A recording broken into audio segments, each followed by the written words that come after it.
You work so hard. You show up every day. You do what's expected of you. But deep down, you know the truth. One paycheck shouldn't decide how your life turns out. But what if your evenings meant progress? What if your weekends built freedom? What if your laptop became more than just a screen? This isn't about quitting your job. It's about giving yourself options. While others scroll, you start building.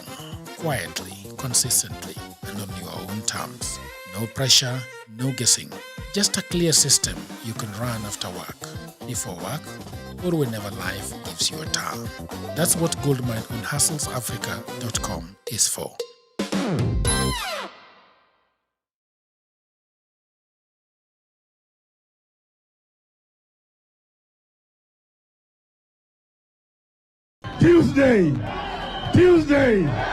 Tuesday. Haikuzo makasi ni watafute uongozi pamoja wasitafute. Kweli una maana gani? Una maana wewe ni binadamu ya mavi ya kuku. Mashamba yetu harambe. Nguruwe kujikanga na mafuta yake na Afrika itakwisha. Padani agosho ngai no mwega na endesho de.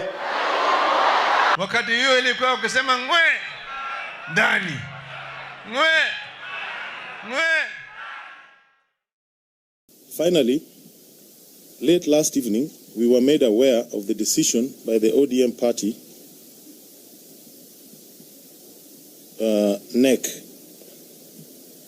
purporting for the second time to remove Secretary General Edwin Sifuna from office. On the face of it, the decision bears similarities with the first one in February, and procedural, unfair, and contrary to the party's constitution. After consultation with our legal teams earlier this morning, it has been decided to once again test the propriety of the purported ouster in the courts, because we are convinced it should suffer the same fate as the first one in February. End of statement. Unfortunately, we will not take any questions. Hello, people of the internet. My name is not Jagero. My name is Tricia Wayua. I'm your host tonight. And of course, we shall be keeping each other company from now all the way to 10 p.m. Our topic tonight is on Kenya's protest culture. And we are asking a question: democratic expression or organized chaos? That is the question that we are asking tonight. And my guests tonight are Advice Mundalo. He is a political and a communication strategist. I'm also joined by one Joseph Kagai, who is a political strategist as well, and an aspirant, that is member of parliament of Embakasi East.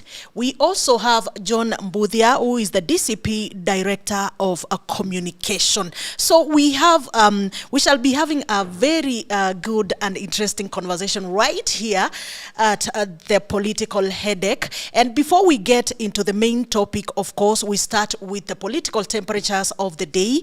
And today, there are so many things that have happened. And one of it being the finance bill having been assented to law by the president. And also, we are having something to talk about Sifuna.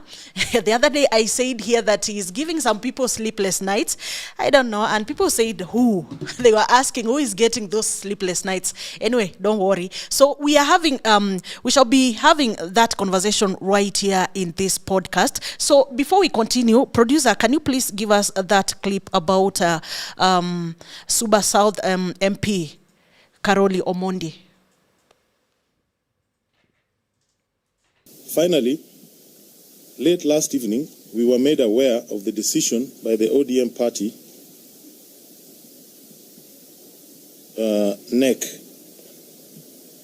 purporting for the second time to remove Secretary General Edwin Sifuna from office.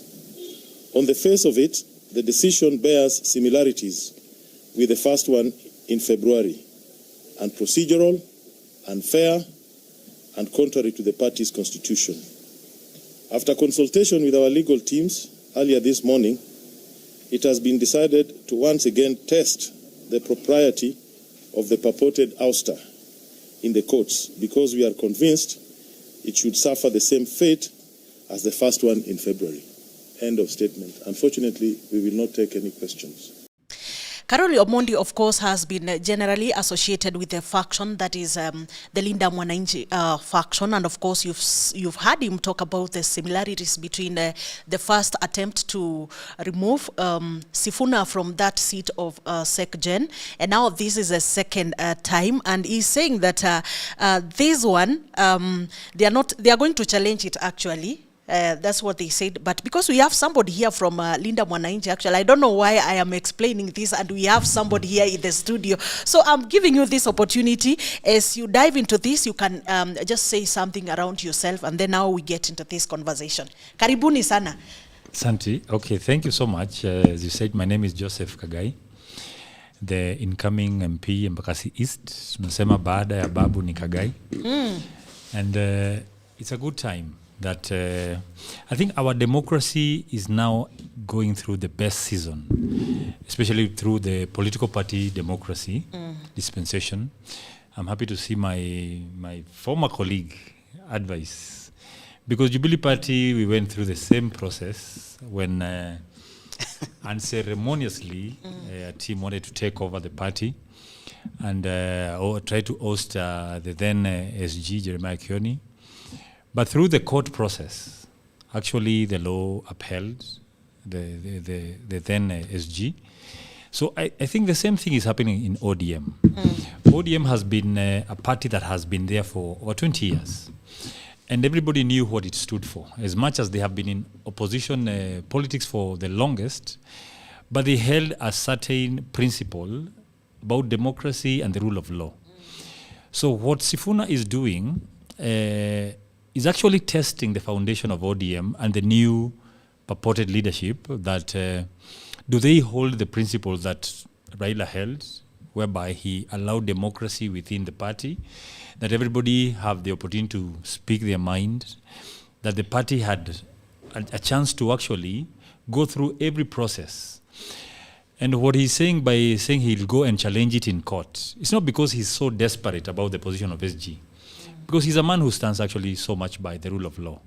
He's actually trying to engage the country into understanding that even a political party is subject to the rule of law.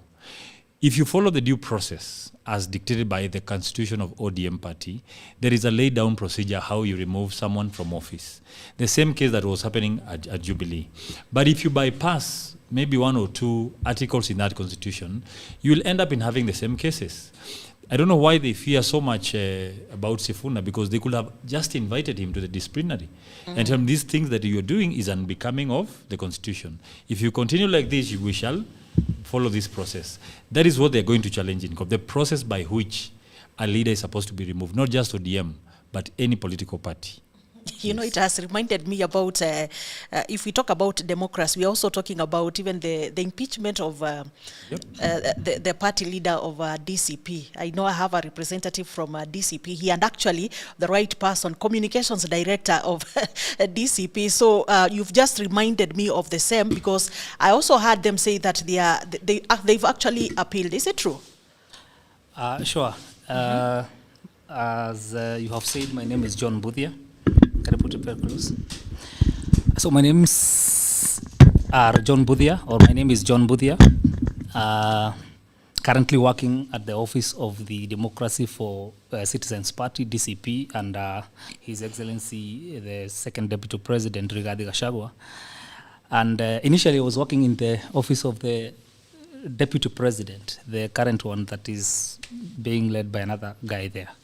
So we used to work there. And then after the impeachment, of course, we left and we are outside here managing the situation. Wait, you used to work there while Rigathi Gachagua was the Deputy President? Yes. So you left with him?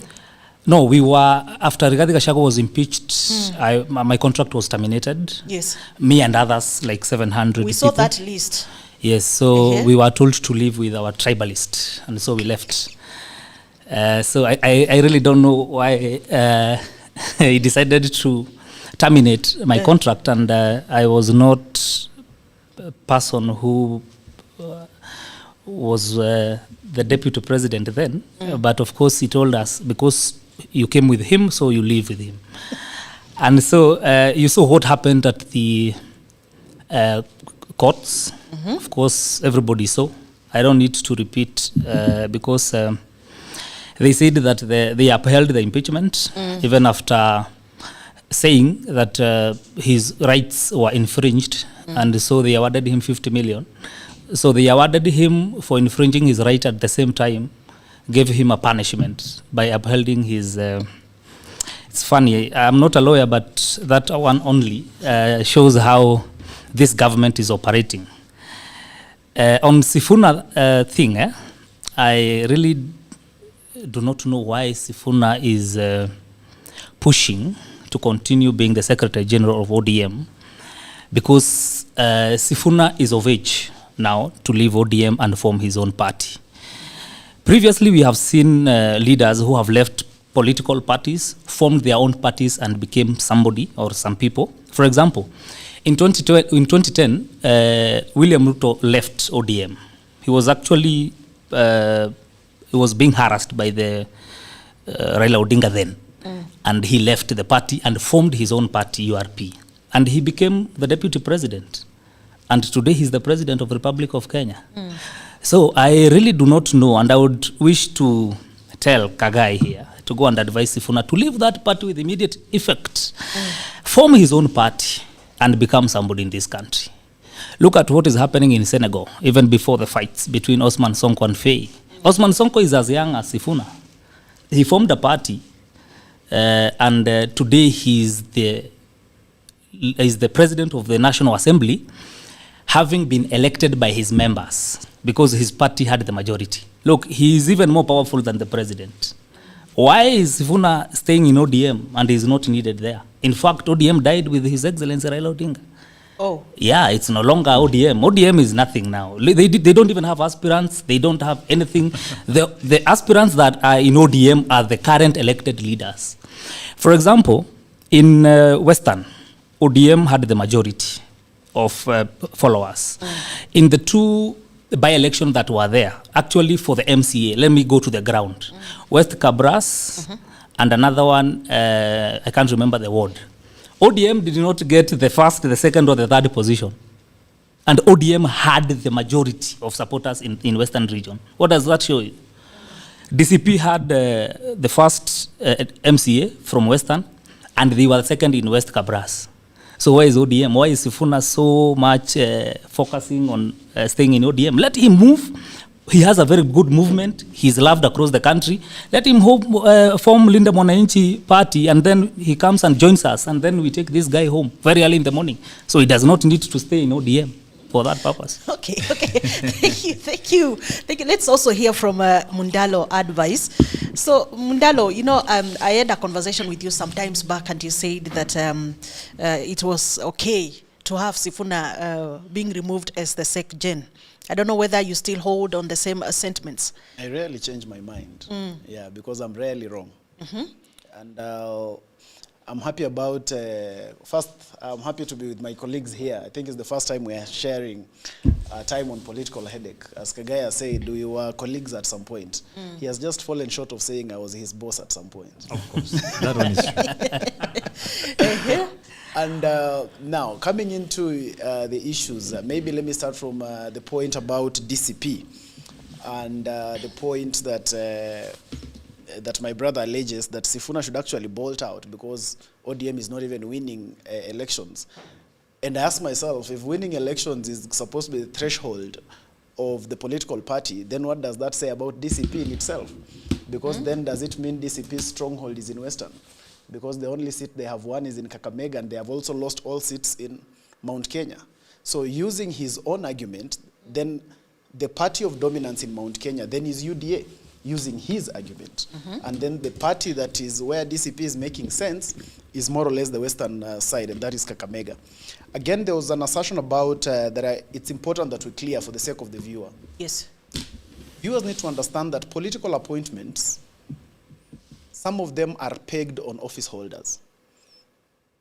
That is why today, when Kimani Ichung'wah, for instance, is gotten out of office and Kagai becomes the majority leader, the staff of Kimani Ichung'wah, whose contract is pegged on Ichung'wah, will leave.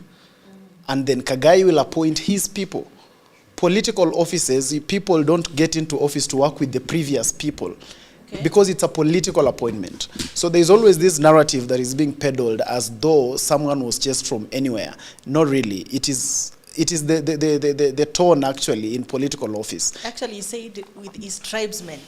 Yeah, it's a good political bonga point. As a member of DCP, it makes sense for them that way. But in reality, he knows that political appointments come like that. That's why even the cabinet leaves.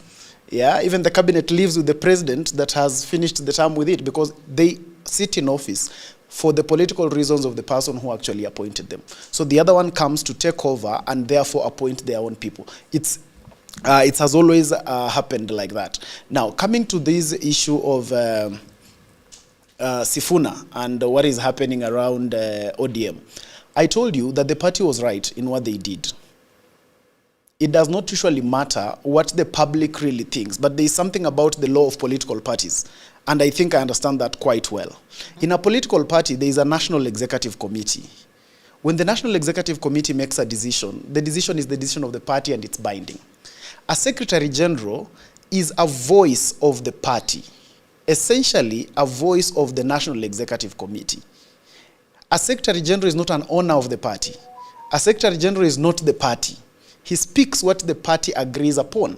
And as I told you from the onset, you can't purport to be a secretary general of a party whose decisions you don't want to be in agreement with.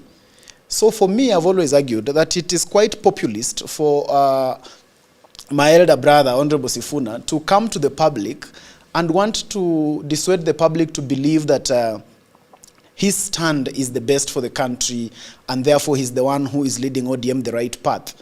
But you see, when you are a secretary general, the place where you should be having that argument is in the NEC meeting and in the management meeting. You convince the party at that level, then you come out and speak the united voice of the party. You can't be able, when you sit in a NEC meeting and your voice is, your opinion is does not get the numbers, then you communicate the decision that took the numbers, not your personal opinion. And if you must communicate your personal opinion, the honorable thing, actually the legal thing to do, and the good manners in that manner, is you leave the position of Secretary General so that you stop speaking for the party. Then you can speak as a member. That's why today I can be able to speak against some things within the Jubilee Party because I'm still a member of the party. Okay? But when I'm an official, I must communicate the position of the party. But Sifuna wants to have the privileges of a member, but with the privileges, again, of the Secretary General. That's why I said it was, when you avoid being populist about it and when you avoid being emotional and sentimental about it, you'll just realize that he was actually doing the wrong thing. So the NEC is actually right to say, if you cannot speak for the party, someone else has to be given an opportunity to speak for the party. And I agree with my brother from DCP when he says that why the jostling and the struggle to remain in this party that you are constantly saying is not headed the right direction? Because Sifuna is saying this direction is wrong. This party is making the wrong decisions. And then the people, we have some people who are not necessarily members of ODM, who are on the street and saying, yes, we agree with you, come to us. And then after he goes to them, they embrace them, but he wants to be embraced by them but also remain a member of ODM. Because Kagai here is not a member of ODM, and he has embraced Sifuna. But Sifuna is insisting that he must be in ODM. So it becomes counterproductive. You know, any leader must be able to make decisive decisions. We have qualities that make a leader. A leader must be visionary, and a leader must make decisions. Because you must lead people somewhere. And that's why we have leaders that have some following that you cannot compromise. For instance, people like the DCP party leader. The reason he has that chunk of following today is not necessarily because all his decisions are the best, but because he can be predictable. People can be able to say, you know, when these guys decided like this, he formed a party, and this is the path we are heading on. We look at Raila Odinga, when he didn't agree with his father, he moved out of Ford Kenya, got ODM, and moved people that direction. Today, President William Ruto is president today because he's a product of a vision and the decisions that he was making. But when you look at Honorable Sifuna, he wants to have his cake and eat it. He wants to be in Linda Mwananchi. He wants to have Jubilee members. He also wants to have Wiper members. He wants to have some sympathy from DCP. He wants to be with the people of the Gen Z community. But he also still wants to be Secretary General of the ODM party, that party that he again calls dead, that party that is said to be dead, that party that is said to be useless, that party that is said to be leading for the wrong direction. That is still the party that Sifuna wants to be part of. I get confused sometimes with that.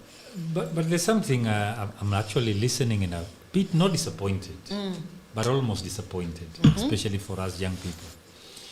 You know, taking the easiest way is what they're saying. Okay, nimetolewa. It's okay. To hell with it. I'm loved. Let me go to the people and start something. That is the easiest way. But when you have somebody who stands on integrity and says that ODM stands for something, it had 10-point agenda.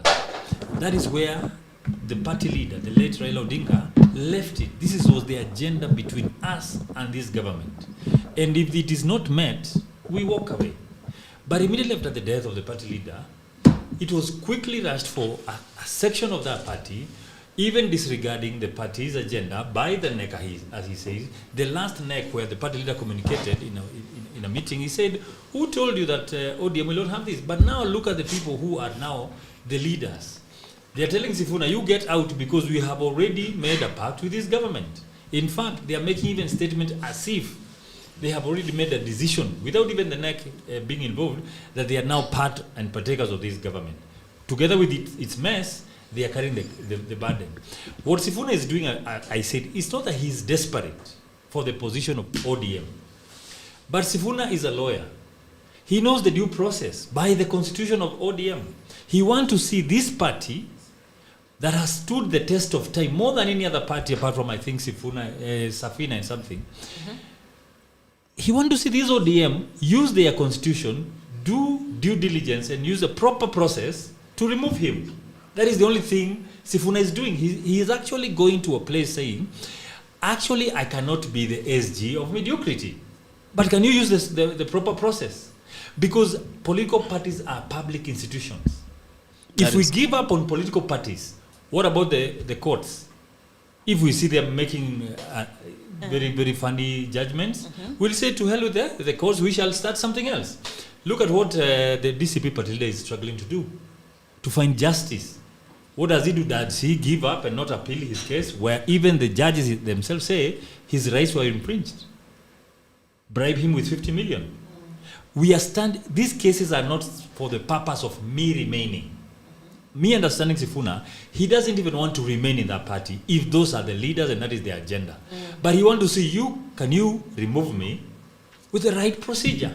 Because ODM is a party that stands for democracy. It is Orange Democratic Party. Political party democracy must thrive. In our Jubilee, it was so democratic because I could sit with advice. We had tea, we can even engage even in other activities, but there's a case that he's on this side and I'm on this side. And by the end of the day, the court went all through and judgment was done, where nobody even appealed of it. Even the team that he was with are now in DCP. Some are with him in government. The democracy within Jubilee Party has matured to a point that you can be a member, have divergent views, but the party leader and the NEC still give direction. And remember, that is the point. Sifuna wants ODM must stand with its own integrity and use proper procedures to communicate to its members. And remember, Sifuna is not just talking for himself. In Linda Mwananchi, actually we have a serious following of ODM members who don't feel led properly by the leaders. Why are they in Linda Mwananchi? Because they see the leadership that is currently holding office in ODM are taking them to Kasongo. The president of Kenya Kwanza, and they don't want to be there. So they are following Sifuna here and telling, save our party, but if you can't, let them do the right procedure. Because you said political parties are public institutions. That's Yes. what you said. They're funded I just want to understand how public are these political parties? Funded because by the public. I want to believe that yes, it is funded, but how public are they in terms of leadership and the democracy that we are talking about? Maybe starting from, because I know these political parties belong to some people, and most of the time, these people, they have the final say around the politics of that political party. Yeah, two things, before I I respond to your question. One, advice Mundalo, I think that is the right pronunciation, yes, is wrong in two things. One, he's wrong that DCP lost in Mount Kenya. DCP has not lost in Mount Kenya region. Yep. We have a by-election that is ongoing in Olkalau, and we expect it will be a landslide win. The government has used 1 billion as at now. We expect them to use another 1 billion by the end of the month towards the by-election.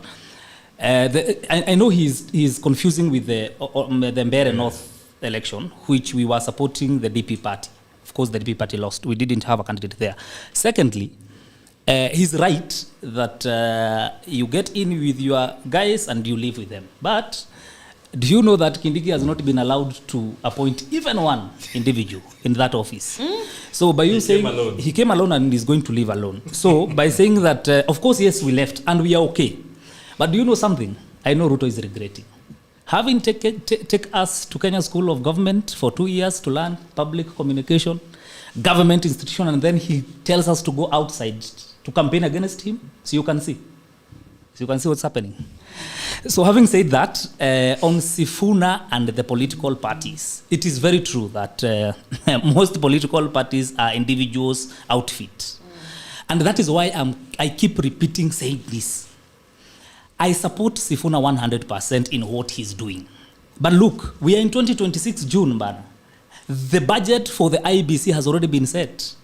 We are now going to the full-time campaign. By August, itakuwa full-time. Of course, the president has been in full-time campaign mode, but we are now going to full-time campaign. Now, we are now heading to a place where you'll need a political party to run. Sifuna has two options. One, form his own political party, and then join our wenye wako Jubilee. Tell them to come to that political party and move together. Two, join DCP party. If he joins DCP party, he has a chance to become Nairobi senator once more. Because according to the calculation that are there, we can, of course, hive off our candidate and allow Sifuna to run on DCP party.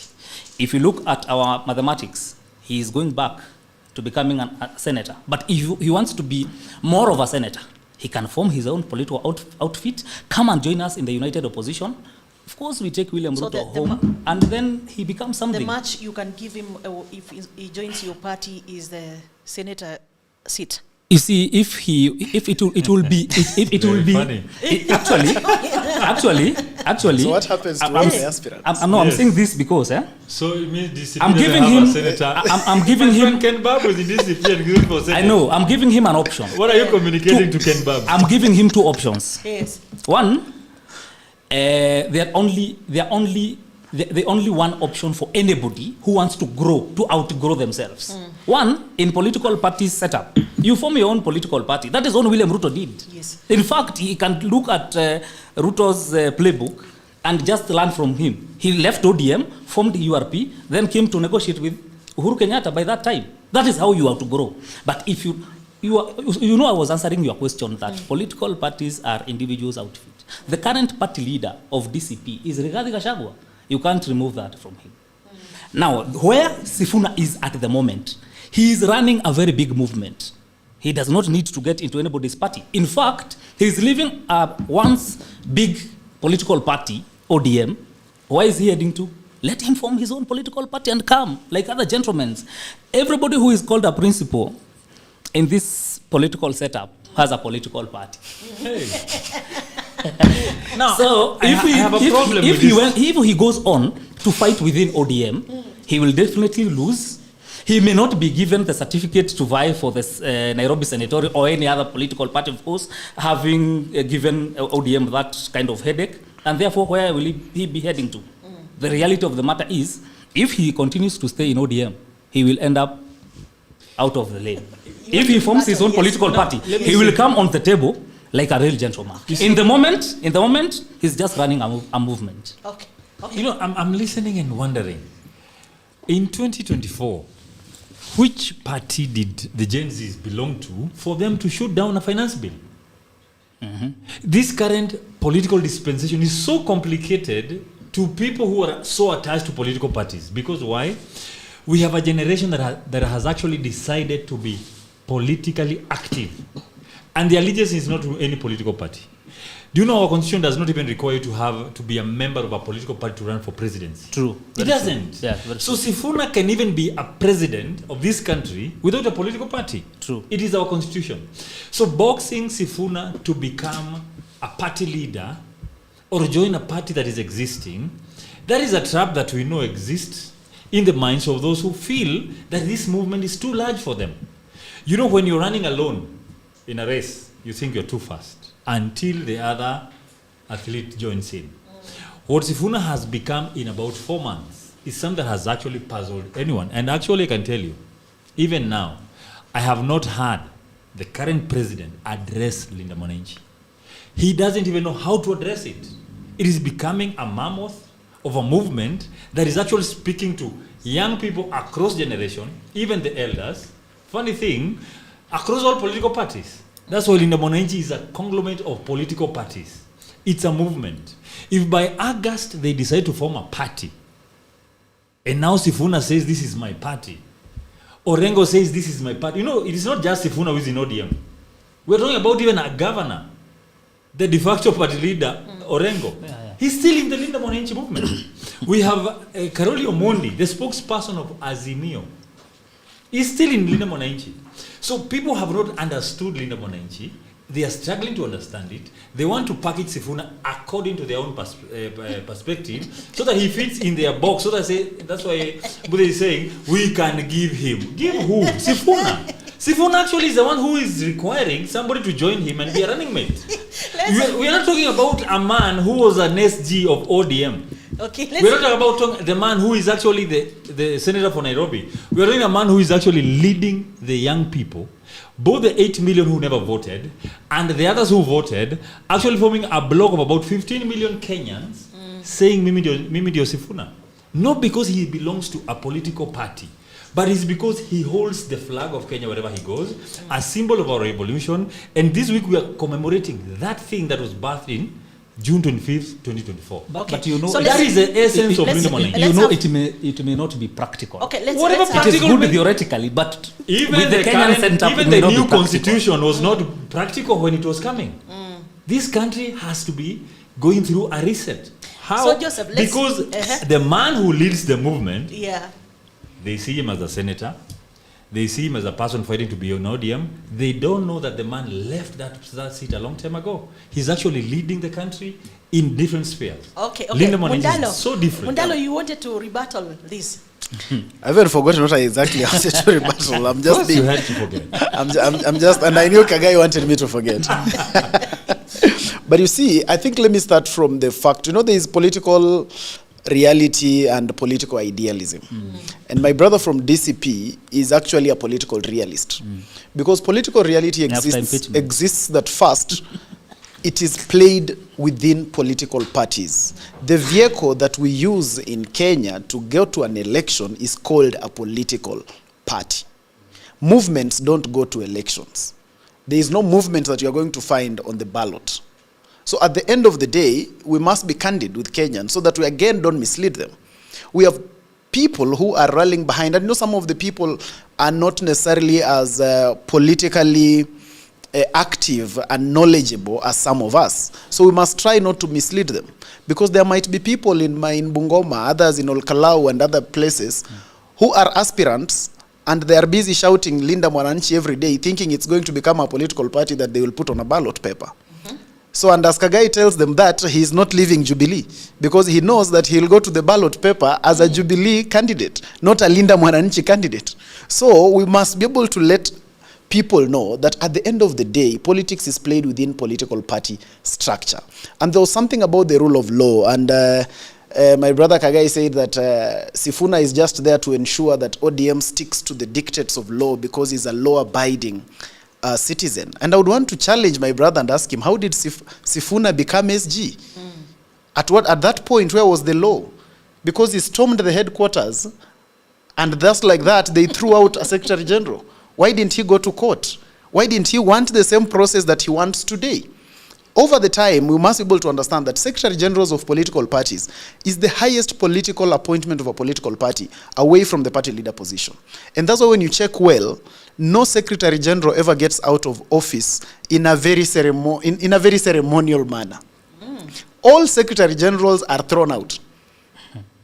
All of them. Apart from Jubilee. Now, when you look, the difference between Jubilee and other parties is that Jubilee can be quite cordial in its throwing out, but it's the same way throwing you out. Was also crying. So he was crying the other day, and yet when it was being done, it was guised as a promotion. They said, we have made you deputy party leader. So Secretary Generals, in reality, that is always what happens, because at the end of the day, they hold fundamental position in the political party, and they are the spokespeople of the political party. So anytime they read from their personal script and not the political party script, it will always be that dramatic. Sifuna came in a dramatic manner. So he must be able to accept that the reason why he came in, and the reason why he came in, and the reason why he came in a dramatic manner at that time, he was insisting that the SG is not speaking the language of the party. That is what he was saying. Today, it's the party saying it's him who is not speaking the language of the party. So it's actually, sometimes the beauty of nature is that it turns around, and sometimes it shows us, it takes us to a mirror, and then we start seeing ourselves. And that's why it has gotten Sifuna, that he is now seeing himself. But what he does, and he has a right, because again, we are a country of law, appealing decisions is a right, you do that. But reality is that political parties are governed. Political parties are governed by law, but they are also political processes. If we chose in Jubilee to appeal, we would have appealed and kept the party on a roller coaster of judicial nonsense going on left, right, and center. But at the end of the day, you know that this is a political party, and at the end of the day, it must be able to move forward. And you cannot even compare the situation in Jubilee with in ODM, Trisha. When you're talking about Jubilee situation, you're talking about a neck that was divided at over half. So we are talking about nearly about 18 members on one side and about 12 members or 13 on the other side. In ODM, you're talking about a neck that is full on one side and one man on the other side. And you really want to say that they must be able to listen to the one man. I do not disagree that he might be able to be saying what some people want to hear. But what I'm just trying to say is that he must agree that when you read from a different script from the organization, it is you who actually leaves the organization. We can't sit here, Trisha, and then decide that all of us, the four of us, the three of you agree on something, and I'm the only one with contrary opinion, but I must force you that if you don't go my way, then all of you are wrong. I think it doesn't work like that. That is not how organizations are run. Okay. So what he needs to do, and this is more political than anything else, I tend to think that from a political standpoint and from a strategic standpoint, Sifuna is missing the moment. He's failing to understand why Kenyans and why those young people said Mimi ndio Sifuna. Yes. He's failing to get that moment because he's failing to remember that on the day that ODM pushed him out, people on social media started resigning from ODM. You remember that? Yes, yes. Yesterday when the same happened, did you see anyone resign? Already resigned. There was nothing like that. That should be able to show you that at the first instance, there was momentum. And the reason why these people are coming together is because these people are feeling like we are tired of status quo. We are tired of status quo. Where to them, status quo means ODM, it means everyone else. So we want a new beginning. That's what they were telling Sifuna. But after telling him that, Sifuna has continued insisting that no, me I'm part and parcel of status quo. I will continue being part of status quo. And strategy in politics, when it's not visible, then it's not strategy. Because the same way, Trisha, and I've always told you this, that when I was in Jubilee as an official, we kept losing by-elections towards the election. And when Ruto kept beating us in by-elections, we kept convincing ourselves the English words like strategy. We kept telling our people that, we are just wait, we are being strategic. Last minute, mutaona. Yeah, we kept looking for narratives to convince our people that there is something we were doing. But I can assure you there was actually nothing we were doing. And that is exactly what is happening today with Linda Mwananchi. They are hoodwinking these people, making them believe that there is something strategic that is happening. But I can be able to assure you, as factual as the sun will rise tomorrow from the east, there is nothing that they are doing. Totally nothing. When it cannot be visible in politics, it does not exist. There's usually nothing like a backroom strategy in politics. Everything that you see on the face value, that's exactly what it is. Today, as if Linda Mwananchi really was very, very serious, then just like any exam, you hold mock exams, you do end of term, then you get to KCSE. In politics, those mock exams and end of term exams are by elections. Who is the Linda Mwananchi candidate in Olkalau? Who is the other candidate in wherever? Kakamega, when Linda Mwananchi meeting was in Kakamega, 2 days later there was an election in Kakamega and UDA still won. So the truth is that if Linda Mwananchi must be able to exercise its politique, it must exercise it in political reality. So that at the end of the day, people must start planning, they must be able to be in certain vehicles. But again, we are not boxing them to say that they must do as we wish. But we're just saying that is what we can observe from the outside. And in my view, I think Sifuna actually missed the moment that would have made him very, very bad. And I doubt that people who follow Sifuna much are very interested in him being SG of ODM. I really doubt. Actually, I equate Sifuna's current moment same as Osman Sonko one time in 2021, 2022 there. Despite him being told that he won't vie for office, he allowed his political party, he allowed another guy, Faye, to run for president with his own political party. And then when the president won, he appointed him as the prime minister. 2 years later, he has been demoted. But because he had a political party, he went back, called the speaker, told him to resign, and then he was elected as the president of the National Assembly. Look, if he didn't have a party like Rigathi Gachagua by then, he would be in Wamonyoro of Senegal. But now, he has a political party, he's back in Bonge. You saw we learned our... So Wamonyoro doesn't have a party? No, then when he was the deputy president. Yes. Of course he went to Wamonyoro because he didn't have anything to hold on. He was removed, he was in UD. We were actually removed and we went and we stayed down and we asked ourselves, oh yeah. We were just here the other day. What happened? Here we are again at home. So if Faye, and I want you to get this, equate that if Osman Sonko didn't have a political party, he would be in Dakar, somewhere Munyoro, somewhere in Dakar, trying to bring himself into the moment. But because he had a political party, he is today the Speaker of the National Assembly, and that's how politics it is, particularly for capitalist countries. And unfortunate again. We are talking about the country. We are not even actually talking about what the citizens want. We are talking what we want Sifuna to get. That is the problem of this politics of today. And that is why I'm saying most of these people who are actually in political parties and these movements, they are not understanding what Kenyans want. Kenyans are so tired with political parties, let me tell you the truth. So tired of political parties that even by the mention that political leaders will be part of this commemoration, the young people started saying, no, this is our movement. Why are you interfering with us? Because people are not understanding the cry within the young people who are looking at this country and see it is not actually building into their future. When you discuss about Sifuna in that tone, you're not wrong. But you're actually playing the same old political tactics that actually have kept this country not progressive. If kabisa we want change, first of all, we must allow ourselves to leave behind what we know. Such a moment happened in 2002. Kibaki was not in the same party with Raila, not in the same party with Kalonzo, not in the same party with Ngilu. But what happened in 2002? But he had a party. No, regardless. Even now, Sifuna has a party. He's a member of ODM. You understand that? He's a member of ODM. I'm a member of Jubilee.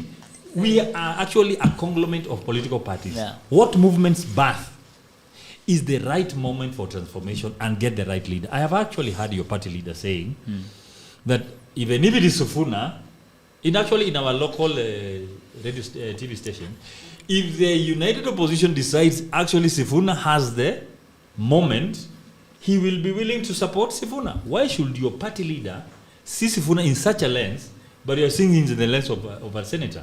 Because your party leader is aware of the changes of political tones in the country. He is so much aware that anything can happen with these young people who are not loyal to any political party. Because in Kenya, you only need a voter's card. It is not a must for you to become a political member of a political party to vote anyone. It is not a must for you to become a political member of any party for you to be elected. That is how strong our constitution is. So when Sifuna moves like he's moving, I know it's confusing so many people who want this movement to be in their side. You know, there's parties who want to, like, let's say... I would say those are our people. Listen. Our publish and then they'll come back later. Now you hear? There are people who say Sifuna should come to DCP, should come to Jubilee, should go to Wiper, should go... The movement itself, in due time, you know, my friend is a strategist like I am. A strategy is not a strategy if it is exposed. You know that. What you're talking about is the implementation of your strategy. When the strategy is complete on how we shall achieve what we want to achieve as Linda Mwananchi, then those things will roll out. And remember, we are not yet in the election calendar. We're just, actually, this government has set this country so much on high tone of politics that we are not even yet to the election calendar, which starts actually almost a year or 9 months to the election. So what is happening right now, we are creating that strategy. If you get to know it, then it is not a strategy. So we are waiting for the right time. Whether it is in August or in September, whether a political party is birthed by Linda Mwananchi, whether it is one of these constituent parties or anything, it is okay, because we are also saying we shall be working with the alternative government team. Akina Rigathi, Akina Matiang'i, Akina Karua. We shall team up because these guys called Kenya Kwanza, all hands on deck. This government must go home.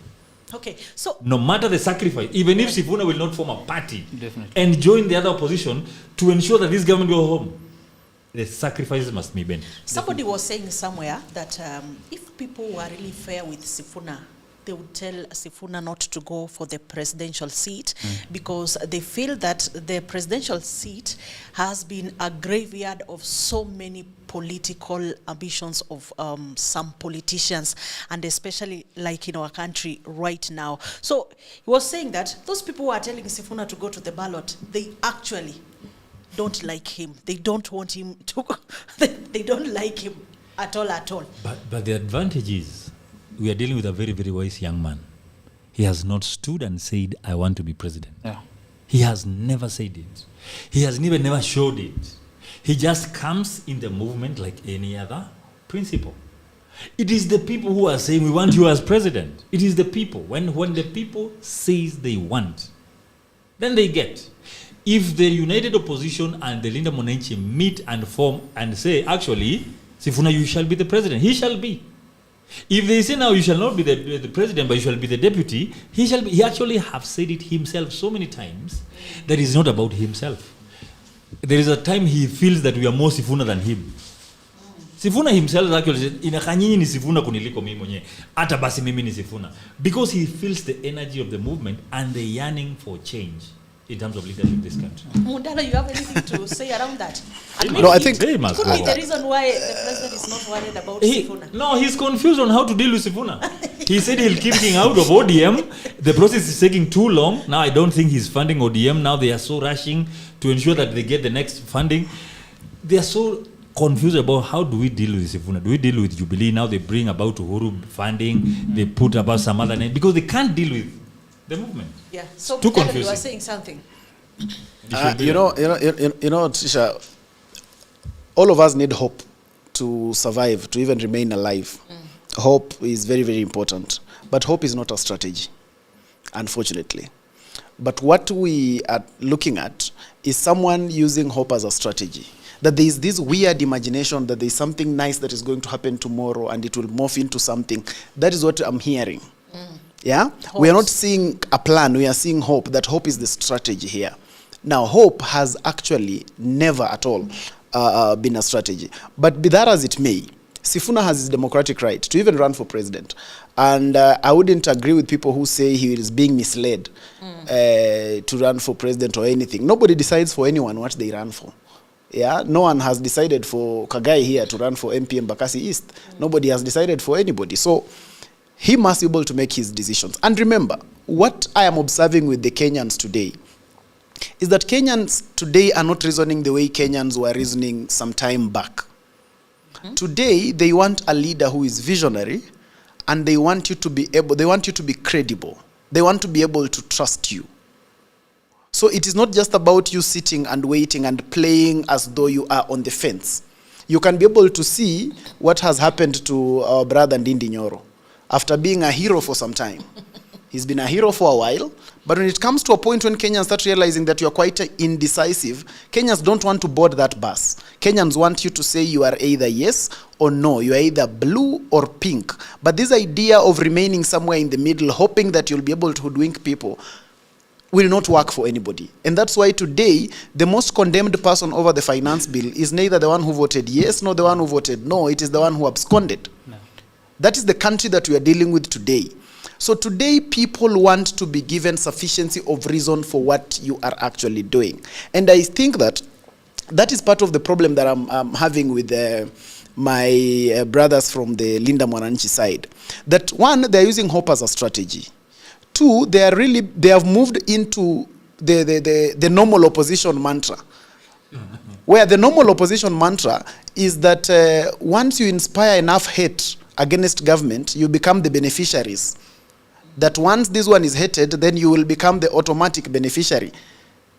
Kenya is no longer there. People are looking for substance. And that's why when you look at even the finance bill conversation, the people are saying, no, don't just tell us you voted no. What is the reason? Don't just tell us we reject. We want to know why we are rejecting. And that's why the attempt by opposition politicians to try and explain fell flat foot. Some of them embarrassed themselves, quoting clause 169 when the bill is up to 57. Some of them saying things that do not exist in the bill. Why? Because Kenyans today do not just want to be entertained. They want to see the real reason why you want to do a certain thing. And that's why I feel like when you go to Linda Mwananchi, they are falling into that trap of normal opposition politic, that we push people and go to Thika and make a big rally. So but can you be able, I saw it definitely, and I'm a political realist, Kagai. Big rally was it? True it was. But what was the message? So at the end of the day when they leave, Trisha, when I challenge you to tell me one thing or two things that were said in Thika apart from one term, you can't remember. When I challenge you to say, okay, Linda Mwananchi came from here, they went to Machakos. What was their message for the people of Machakos? One term. Yeah. When you come from there, you go to Kitengela. What was their message? One term. And that is what Kenyans are not buying today. It's the constant and that's what I'm saying. Whereas it is the easy thing to do. But Kenyans are not buying it. Today's Kenyans are highly informed. They want to vote for somebody. They don't want to vote against somebody. This idea that has always been used from time immemorial, that you push the country towards voting against something, will not work. Kenyans today want to vote for something. Even as my brother runs for MP in Embakasi, they are going to ask him why exactly they should vote for him. What is he going to do about the CDF, education? What is he going to do about the distribution of monies in the CDF? They want to hear that. They don't want you to just tell them that the other one is bad, and therefore, because the other one is bad, the alternative effect is that when we reject the other one, I am sitting just at the right position for me to benefit from the hate. It will not work. The good thing about Embakasi East and me vying there, the one that is going to be the governor of Nairobi, is not that he's bad, actually. He's actually going up, and he has done serious work. And even for myself in the community, when you go around Embakasi East, you ask about this man called Kagai, they'll tell you the initiative that I have done for so many years. But leave that aside. I'm just calling to us. I know for Mdalo it is too hard to understand. But the first agenda for even a road to be constructed and be meaningful and open business, Ruto must go. Ruto must go. Even for us, it is not as Kenyans are saying. For even us to even bring the change we need, the reforms we need in the education sector, first we must get away with the problem. And it is a president who is insensitive, with the people, bringing, resetting policies that have been there and working just for his financial benefit. So the reason why we say one term as the first agenda, it is because you cannot even plan for the next government if he's still in office. So the number one, and it is not even us. Remember, even Rigathi Gachagua found us saying one term. Actually, Rigathi came from government when we were actually all on the streets. Yeah. He actually realized, oh, this is what the people want. I remember his interview, presser in the coast. Once the president said that nimeangusha finance bill, and he said it is a disappointment that you did not sense what the people wanted. Yeah. And because this government does not care what people want, first it must go. Once it is out, let me tell you, we have serious leaders within Linda Mwananchi, within the united opposition. It's actually a household of leadership that actually Kenyans can trust. But this government and everything, like he says, let me put this clear, that people want. You know, we have not even done a quarter of the country with the Linda Mwananchi rallies. We have not even got a quarter. We are talking a movement that is so young, but it is having the conversations of producing a president just because it is actually aligning itself with the real ideas that Kenyans want. Yeah. We are looking at a country whereby everybody is fed up with this government, so bad that if it is Sifuna, we will elect him president because we have trust in his leadership. If it is Matiang'i, we will elect him because we know he has a track record. If it is Martha Karua, if Gachagua is actually able to go through the court process and be free to vie, that is how bad change is needed. And for Linda Mwananchi, something that these people are trying actually to evade. It is not just Linda Mwananchi that is happening. We have united opposition on this side. We have Azimio changes that have already happened. You know what is happening. That is why Karoli is the spokesperson of Linda Mwananchi and also the SG for Azimio la Umoja. There is a lot of chips that are playing to ensure that this country moves to the right direction. And I said, when we said Mwenge, I know in this room, I think not everybody was there in terms of a political space, but it was my first time to vote actually in 2002. We knew what Mwenge means. We saw Raila coming from Serena. There was Moody Awori there. There was Ngilu there. Everybody wanted to be president. But when they sat and decided, it is Kibaki. Remember, he was elected on a wheelchair. God does not even honor the understanding of men when he wants to bring change. A man, an accident at Chumbi, on his way to Machakos for a rally, he was elected actually while on a wheelchair. What did he do in 10 years? Something we actually benchmark. We also talk about. And actually when they're doing their political narrative, they say we want to take the country back to where Kibaki left it. You understand that? So we don't look at this person that he's young, he's a one-term senator. We don't talk about those things. We see what is the fire that is driving him towards this leadership.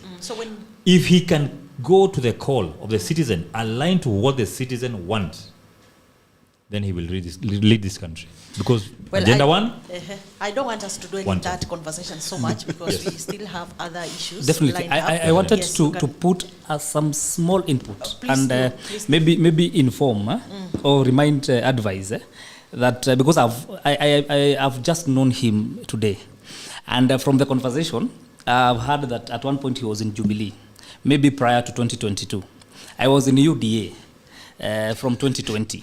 We in UDA then were saying bottom up. That was our slogan. Bottom up meant we would take the mama mboga from bottom and make them up. That was the slogan then. And William Ruto became president. You have said that you are a political realist. It is true. Slogans pays. Yeah, people of the internet, we are back. We are sorry for that small technical error. So we are back. So for those of you who had gone for break, please come back. We need to continue with this conversation. It was already heated up right here in the studio. Remember, I have with me tonight Advice Mundalo, who is a political and communications strategist. We also have Joseph Kagai, who is also a political strategist as well as an aspirant hopeful of a member of parliament seat that is in Embakasi East. And then we also have John Mbuthia, who is the director of communication in the DCP party. So we had just talked about this, one of the political temperatures that we had tonight, and this is around Sifuna and the issue of being removed from the SecGen seat. And we also touched on Rigathi Gachagua. We've touched a lot of politics right in there. So right now we just want to cross over to something else, and this is about the finance bill, which has already now become an act after it has been assented to law by the president today. So I just want to hear the submissions of my panel here around the finance bill, because we just talked about Ndindi Nyoro. This is somebody that every Kenyan was looking at after in terms of matters, finance, breaking down what this taxation really means, the impact it has on people, and which clauses are bad to the people. Until that day when his vote was important, when his vote was needed, but he was nowhere, including many other members of parliament who are also absent during that day. So now, here we are. That bill has already become a law. I don't know those people from the opposition, because I have two of them right here in the studio, and I know they are bosses. Their party leaders have always told people not to vote that bill, to vote it in. So I don't know what they have to say, starting with Mbuthia here. First of all, I was very much disappointed by Ndindi Nyoro. Having gone to each and every media house castigating the finance bill and many other ills that have been brought by this regime, only for him to miss during the voting. Of course, he explained, but you see, it is very unfortunate for him. Just the same way I've had Boniface Mwangi leaving the country after charging the Gen Zs to come out on 25th. It is a very bad habit. He's left the country. He's not there. He wrote on his ex account that he has left, his due has gone where. But coming back to Ndindi Nyoro, you see, at first when he absconded the impeachment of Rigathi Gachagua, and at that time there was a lot of emotions, and many people said, okay, well, maybe by running away it means you are neutral, you didn't know what to do about it. And then he came back and started having press conferences trying to redeem himself, and he had redeemed himself to a certain percentage, only for him not to appear when he was needed most, just to say yes or no. Making a decision for him is becoming a trouble. And as advice had said, at this moment people are woke. They know what is wrong, they know what is good. They are just waiting at the time. And having realized that Ndindi Nyoro had duped them, they are now cascading him all over the social media. And that was very bad of Ndindi Nyoro. We do not understand where he's sitting at the moment. We don't know. Currently, by the way, so many of my friends who are on his side, when I call them, they can't say, what is the problem with this guy? What happened? How will he redeem himself back? What will he tell people? How will he say he was not there when he was needed by his members? On the finance bill, I don't want to say much, because the last time we talked about the finance bill, so many young people were killed. And of course, it went to the extent, and it pushed the president to delete all the clauses. And even this one has so many bad things. But I'm very happy that it passed. You know why? I want Kenya to continue building up. I want them, by the time they are sending 1,000 shillings and the transaction cost is like 50 bob, they will understand who William Ruto is. So most of them, some of them, like advice, they have not known who Ruto is. And now that we are coming towards the end of his tenure, by August, as I've said, we'll start full-time campaign.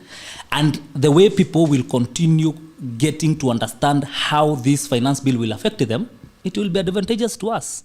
I'm very selfish, by the way, because we must take William Ruto home. And so he has said that there are no much bills to pay in this finance bill. But I can tell you, a lot of taxation, sending money will be a very big problem. Sending money to mobile phones, it will be it has been added.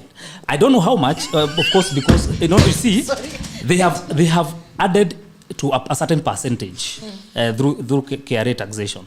But what I want to tell you, because I'm very practical, I'm very practical. If this finance bill is as per what the president has said today, well and good. Of course, I wouldn't want to pay more. But if it will come to pass, who am I to oversee what Kenyans are going to react? No, I say the execution. You see the execution, it was just it was assented today. So execution is starting from tomorrow. Yes. Because CKRA will start paying taxes immediately. And therefore, I will be very happy to see, of course, it is not suffering for Kenyans, but because we want to remove this guy, and he has decided not to hear what Kenyans are saying, let's continue suffering until next year, August, when we'll do what we need to do. Okay, Munda. Okay, I laughed because the DCP Director of Communication did exactly what... Now, if I can forgive all the MPs because I think they were briefed that you just go and say it. When you are asked where, that is where the rubber meets the road.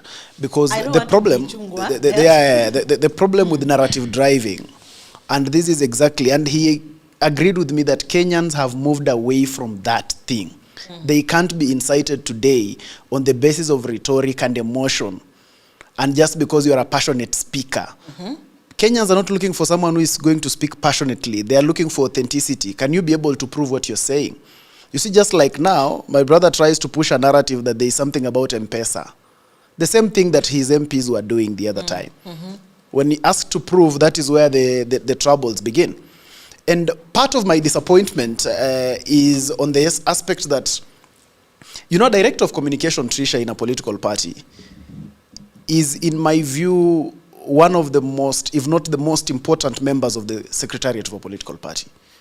Because those of us who were leading, when I was in Jubilee and leading the party from the front, you get your brief from the Director of Communication. Because the Director of Communication is a researcher. The Director of Communication must get, if there is one person in a political party that must get the facts right, it must be the Director of Communication. And we had a very good one at that time when I was in the party. And that's why rarely would you be able to find our members of parliament or even ourselves saying contradictory statements, because we would be able to get the right briefing. And so I'm just challenging that that should be the case for all political parties. And it's even more abhorring that my brother thinks that bottom up was a slogan. One of the things that stressed us the most when I sat in the Azimio presidential campaign was that a bottom-up thing. Why? Because for once, there was a presidential candidate who is selling an agenda, the bottom-up transformation agenda. Today, this government runs on a model called the Better Plan. Every government parastatal today is implementing something called the Better Plan. So you really can't say that was a slogan.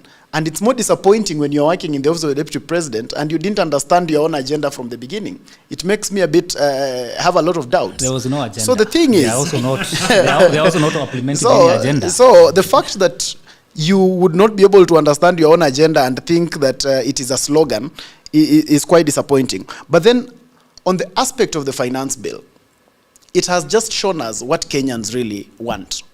Kenyans want an accountable leadership. And Kenyans are saying we are not going to be whipped by emotions and euphoria. And just because there are things that will be glittery and they will move that direction. The finance bill conversation, look at it. The first thing that in my view needs to be done today, if we are a sober country, is 186 constituencies in Kenya should be busy recalling their members of parliament. Because I want to imagine that the most important function of a member of parliament is to debate the finance bill. Because it is the bill that is talking about the pockets of the common mwananchi. And so, when you elected someone who was not present, it essentially means that 186 constituencies were not their voice was not heard. That is quite unfortunate. I don't think there is an excuse that can actually measure up to someone saying they did not really participate in this finance bill. So my first problem is with the 106 people who actually never said yes, nor said no. Secondly, the important aspect also that came out heavily in the finance bill is that you can't go and spew propaganda on the floor of the House. Because propaganda is very, very heavy and it can even lead a nation to war. I was very glad with the actions of the majority leader and the finance committee chairperson in their struggle to really ensure they counter the propaganda and the narrative that was being set. Because in the event that that was could flow, if that was able to fly, then you could be able to imagine how the country would have been. The anger today in the country would be boiling at fever pitch. Yet, it is pegged on a propaganda tool. It is pegged on something about Mitumba, the other one he has said it here, about M-Pesa and whatever, and I think that was the briefing that they had. And I think after receiving this briefing, the members of parliament go to the house, and it's unfortunate that as a member of parliament, you can't read the bill for yourself, but you're simply getting a briefing and going to shout it on the floor of the house. I was so disappointed with some of the leaders from my own region who would not even quote the clauses. Before you read a bill, clauses can just be seen. Once you can open the last page and see that it ends at 57.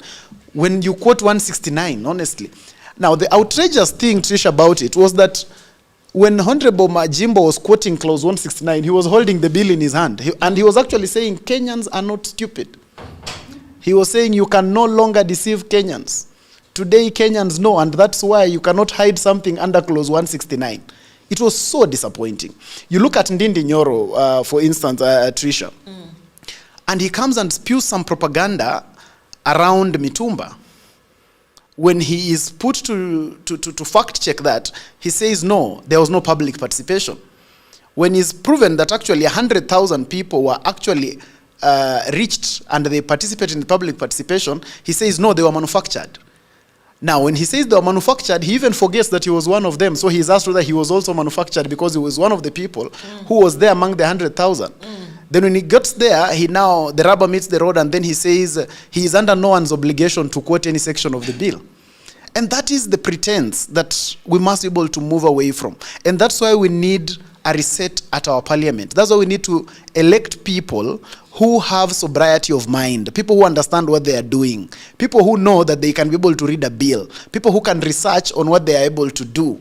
Those are the kind of leaders that Kenyans must be able to bring to the parliament. I am hoping that they are able to see for themselves. And we have so many young people today who are presenting themselves for election outside there, who you can be able to see that they have been able to do 1, 2, 3 things.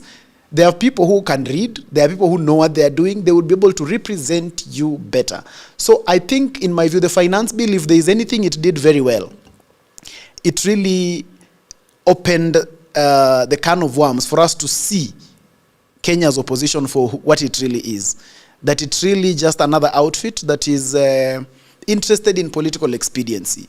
It is just about taking advantage of a situation. And what I read is that I think there was interest that they are able to spew anger in the public, raise emotions as we head towards June 25th, so that then you combine the anger and then the finance bill conversation and then take the country to a cliff.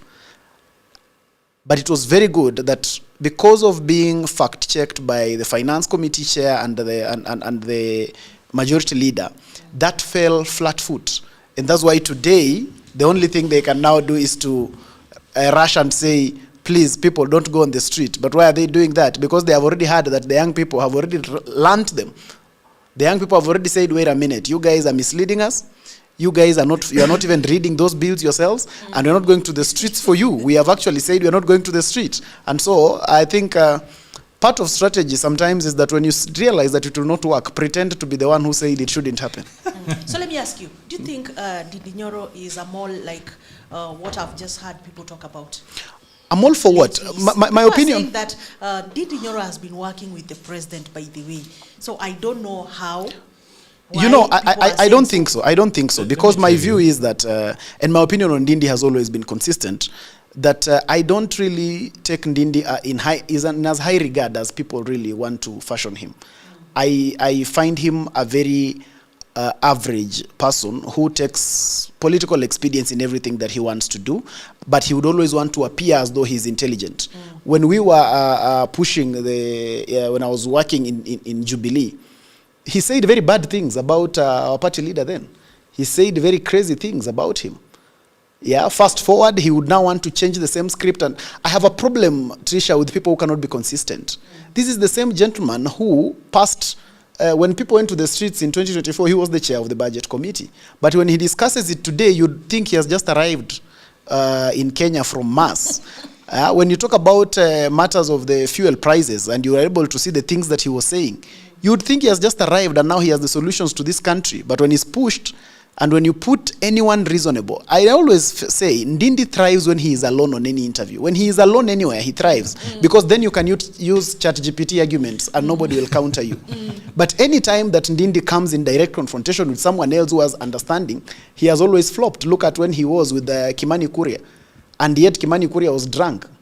But still, he would be able to counter him on JKL and remind him that, remember, Ndindi, you are the one who actually passed this thing that you're talking about. The same guy, you are able to see. Have you listened to Ndindi Nyoro's speeches when he was chair of the budget committee? Have you listened to those speeches? Quickly check that and then check what he says today. That is very inconsistent for a leader. I think a leader is someone who must be consistent and you must be predictable. Thank you. Yeah, Joseph? I think discussing Ndindi Nyoro, actually, for me, I wouldn't even labor too much. Because the creation of this menace is actually by the UDA party. The mess that UDA party has done, and the Kenya Kwanza at large. What it came to do after 2022 election, it is actually something that requires a serious chapter in every book of history. Most of those MPs of UDA have actually redeemed themselves and actually are leading the one-term chant. But we have a problem, personally have a problem, because after 2024, June 25th, personally, because I was in the streets, I lost a lot of respect for this August House that is currently sitting. And I'm actually happy for the Linda Mwananchi MPs who are in Parliament at the passing of this bill. The 40 of them voted not to it. Whatever reasons, notwithstanding, the legitimacy of this Parliament has been questioned since 2024, because the blood of the young people that was spilled in that building compromised everything. And because of fear, political fear, they tried to patch up so many things. But like I can tell you, for me as Joseph Kagai, I'm waiting for one more maandamano. And it shall not be called by any political leader. Actually, I'm waiting. There is a maandamano that has actually been called by the Constitution of Kenya. It will happen on 10th August 2027. That is the maandamano I'm ready for. I don't care whether they pass this bill, how many of them, how many.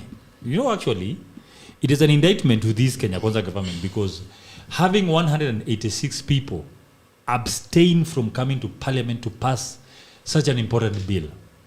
The problem actually is not even with the bill. It is the quality of this August House.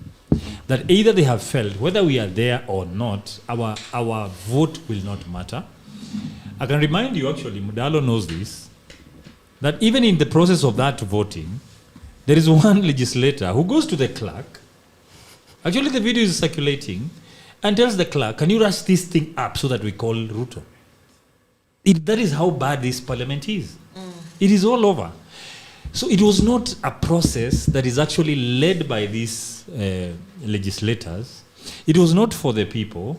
It was a document to be rushed and be passed because somebody was waiting who will say no or who will say yes. You have a problem with the document, the finance bill, yourself. Can I tell you, any product of this government, I have a problem with it. Because tell me why State House can have 17 billion. Tell me why. And it is in the budget. For what purpose? The allocations by this government. You know, I was actually listening to the president today when he was actually, you know, that speech was supposed to be done by the Minister of Finance in Parliament. Where did we lose the days where the finance minister will come with a flower and the bag and explain to Kenyans why this tax is coming, why this tax is taken out? It will take the entire day, a serious day in our calendar on between June 18th and June 14th and June 18th. That is when the budget was being read. And we could even look at how much is the budget. Do you remember those days? Yes. We are looking at the sin tax, the what tax, what has been that was the budget that Kenyans were looking. But today I was listening to the president as the finance minister. that confirms my philosophy that this president is the minister of everything, PS of everything, and president of Kenya. Because everything must be done according to what he wants. And he says that he has an agenda to transform this country, even if it means killing the young people, even if it means demolishing households and businesses. He doesn't even care. So at my position now, I'm actually waiting for that mandamano that the Katiba has called every Kenyan. And the only weapon we shall carry, both the flag of Kenya and my voter's card. We shall do a ballot demonstration and prove to this president that actually, whatever you are doing, we never approved of it. Whether it is how many finance bills that you have done. Can you imagine? We are in the 4th year of this regime, but they are still explaining what they want to do. A president in office for 4 years, still explaining what affordable housing is about. You look at these upward slums. You go to Mukuru kwa Ruben and find that project that is there. Those who are located, they're never there because there are no lights functioning. Everything is not functioning. Actually, you see these things as an enterprise for one individual. So to me, it's not about whether the Ndinyoro came to vote or not. To me, it's actually what Kenyans have come to believe in themselves, that this government has nothing, zero interest on what they want. And actually, they are waiting for 10th August, flock the streets, line up with their voters' card, and actually kick this government out of office because they have no policy that is pro-people. That is what I say. I cannot even waste my time thinking, it's not only out of 186, we're talking about the Ndinyoro. What about their 165? There are many. There are so many. So why pick on one person? Actually, they are actually all failures, apart from those who have consistently spoken and stood with the interest of the people. Those are the people that we are looking at. And those are the people actually, like I said, in Linda Mwananchi, all of those people who are in Linda Mwananchi, they went there and represented their people because the people said no. Whether they knew what they were saying no to or not, the people shall. It is a delegated power. Whatever the people feel it is bad in this document, whether small or big, and they tell you go and vote no, that is what you, as their representative, should go and do. But be that it may, I'm looking for this 1 year that is left. How we shall mobilize, consolidate, and be ready to send this government home because it's only one agenda. Tell me if there is one road. I've heard the president say now he has money for the 6,000 kilometers that are under construction. Where? This Mount Summit, even the contract itself is not even signed. They are using NSSF money to continue making the earthworks. This railway that he said today, now he has money to extend SGR to Kisumu and then to Malaba. He said that today. But go and tell me where is the contract itself. When they came to office, I had Murkomen speaking in so loud voice that said, we want to see this expressway contract, what was hidden in it. This is taxpayers' money. But why is a PPP a taxpayers' money? Because what the government was providing is the essentials of preparations and the land.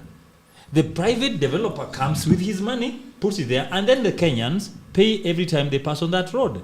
But they wanted people to know that Uhuru Kenyatta has taken loans, huge loans, to do expressway. A serious lie. But when he came and checked about the expressway, he said we actually need like this one at Mau Summit. We need so many of these because it was a very practical way of doing infrastructure without the government actually taking loans.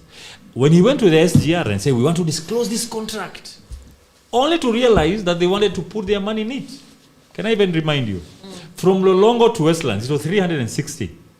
Nowadays it's 500. Do you know the excuse they used? That the dollar is so high. Why did it come down? Because the dollar went down.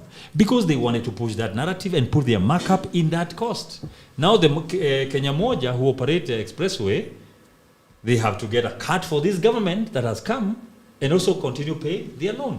So in short, this government does not care what we want. Okay. They just want to insist on what they have the agenda.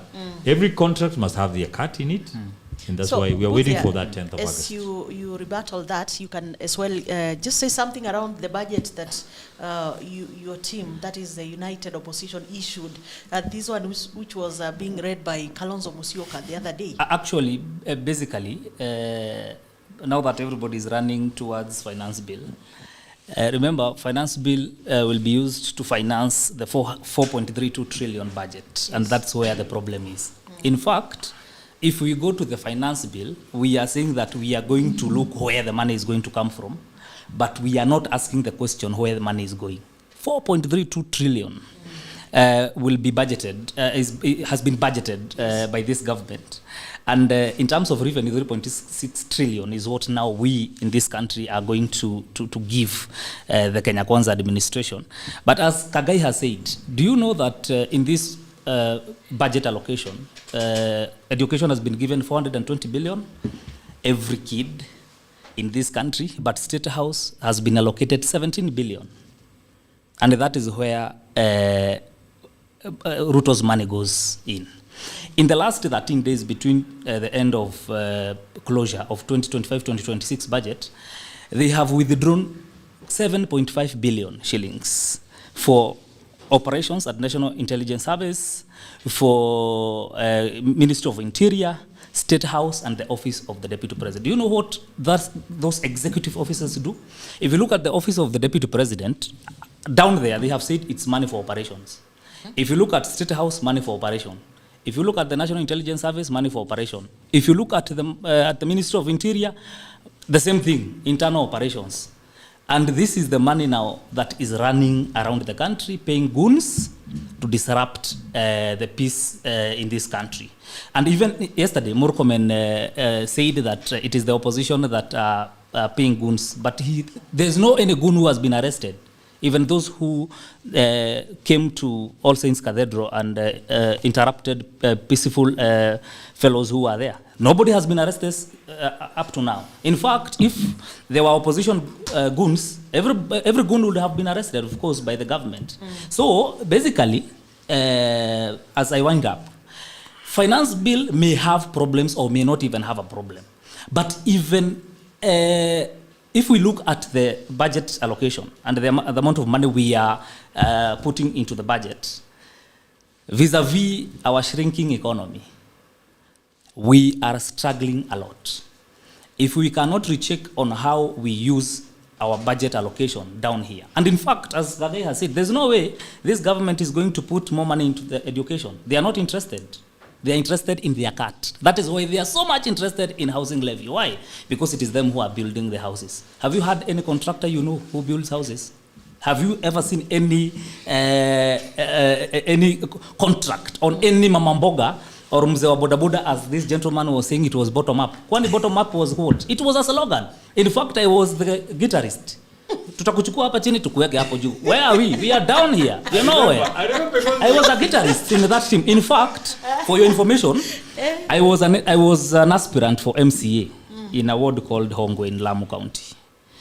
And Ruto is very shrewd. Ruto knew, Ruto is very good politically, but he's a very bad manager. So Ruto knew what he wanted to do to win. And he knew for you to win, you need 24 counties out of 47. That is 50 plus 1. So the places where he was shaky, he would tell someone to come, I will give you money, go and run here. So that the number of votes you are going to garner, of course, if you sell UDA, you will be selling the presidential votes. So that is what he did, and I was one of them. So I was a guitarist in the bottom up. You cannot teach me about it. And the bottom up was purely slogan. We will take mtu hapa chini hapa juu. Sisi we are saying we will take Ruto home.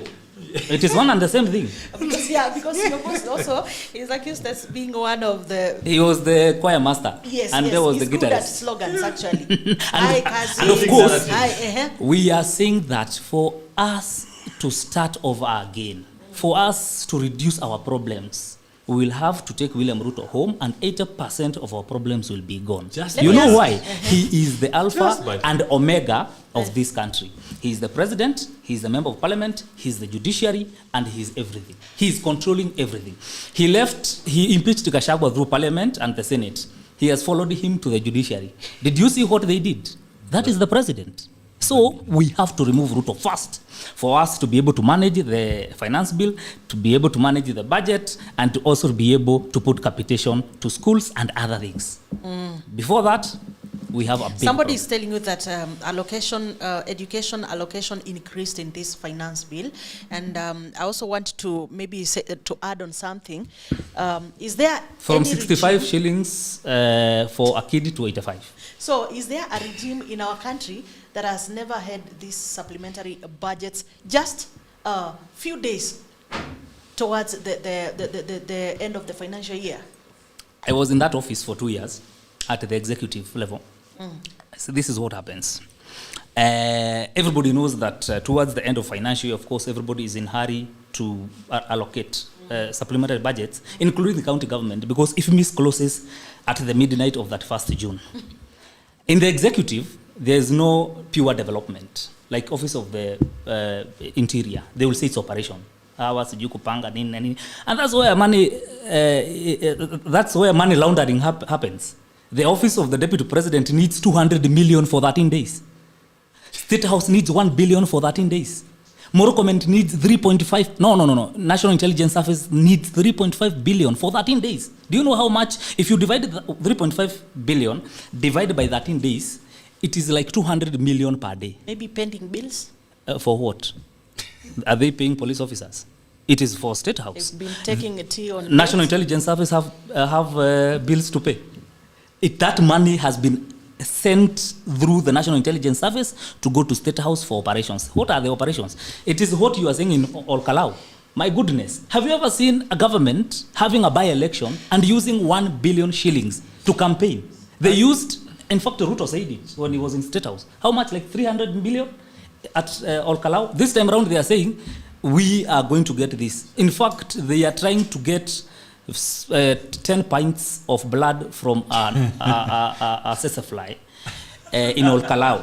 And so what they have done is they are taking blood from somewhere wanadunga kwa sesafly so that ikue nono, so that it can give more blood. It is not possible. It is funny, actually. It's not possible. 1 billion shillings for a by-election. You know, there was a time in this country where we were actually angry that some ministries were returning money towards the end of the financial year. Do you remember? The first. Yes, what happens nowadays is actually pulling out everything. Sharp boys in town. There is no work, but you're pulling out money before the D-Day.